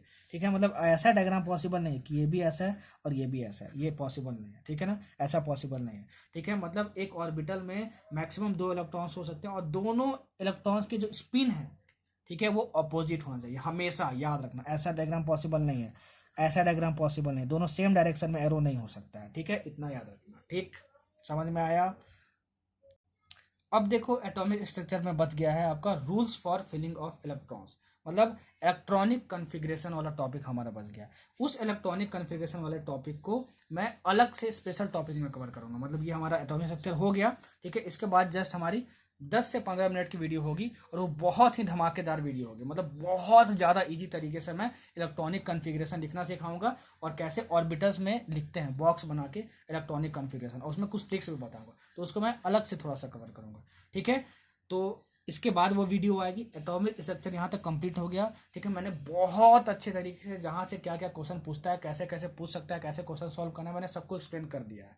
इलेक्ट्रॉनिक कॉन्फ़िगरेशन को छोड़ के प्रीवियस ईयर में जितना भी कुछ पूछा हुआ है आपसे, ठीक है, प्रीवियस ईयर क्वेश्चन में पूरा बना लेना। ठीक है। इसके बाद हमारे 10 से 15 मिनट की वीडियो आएगी जिसमें मैं इलेक्ट्रॉनिक कॉन्फ़िगरेशन कवर करूंगा और बहुत अच्छे तरीके से बताऊंगा। जिन बच्चों को इलेक्ट्रॉनिक कॉन्फ़िगरेशन लिखने नहीं आता था, यार फिर कुछ भी गलती करते थे, उस 10-15 मिनट की वीडियो आप देख लोगे ना तो मज़ा आ जाएगा। ठीक है ना, मज़ा आ जाएगा। बहुत अच्छे तरीके से आपको सब कुछ समझ में आएगा इलेक्ट्रॉनिक कॉन्फ़िगरेशन के बारे में, और उसके बाद से कभी भी इलेक्ट्रॉनिक कॉन्फ़िगरेशन लिखना में आपको दिक्कत नहीं होगी। तो उस वीडियो को जरूर देखना।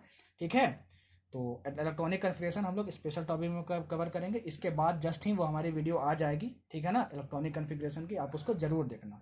सो होप कि आपको ये लेक्चर पसंद आया हो लेक्चर तो प्लीज़ लाइक कर देना यार, ठीक है, अच्छा लगता है। डेली का जो 3000 का टारगेट है उसको प्लीज़ पूरा करो, बहुत एफर्ट मैं डाल के केमिस्ट्री पढ़ा रहा हूँ आपको, ठीक है। और 1000 लाइक अगर पॉसिबल हो सके तो उसको भी पूरा कर देना। अगर वीडियो पसंद आए तभी लाइक करना, ज़बरदस्ती नहीं है भाई, ना पसंद आए तो मत लाइक करना, ठीक है ना। अगर लेकिन दिल से लगे कि हाँ वीडियो अच्छा है, सबने एफर्ट दिखाया है, तो प्लीज़ लाइक कर देना, उससे मोटिवेशन मिलता है। चैनल को सब्सक्राइब करो, शेयर करो, ताकि ज़्यादा से ज़्यादा लोग को बेनिफिट मिल सके, ठीक है। और अपने आप पे भरोसा करो, सबका नीट निकलेगा, ठीक है। अपने आप पे भरोसा करो, बिलीव इन योर पोटेंशियल, ठीक है। तो हमारा जो इलेक्ट्रॉनिक कन्फिग्रेशन टॉपिक है हम लोग स्पेशल टॉपिक में अगले लेक्चर में कवर करेंगे। 10 से 15 मिनट की लेक्चर होगी, ठीक है, उसको आप लोग जरूर देखना, मजा आ जाएगा, ठीक है। बहुत आसान तरीके से आपको बताऊंगा इलेक्ट्रॉनिक कन्फिग्रेशन लिखना। So thank you so much for listening this lecture. मिलते हैं फिर और मचाते हैं, खूब मेहनत करो, खूब तरक्की करो। Bye bye.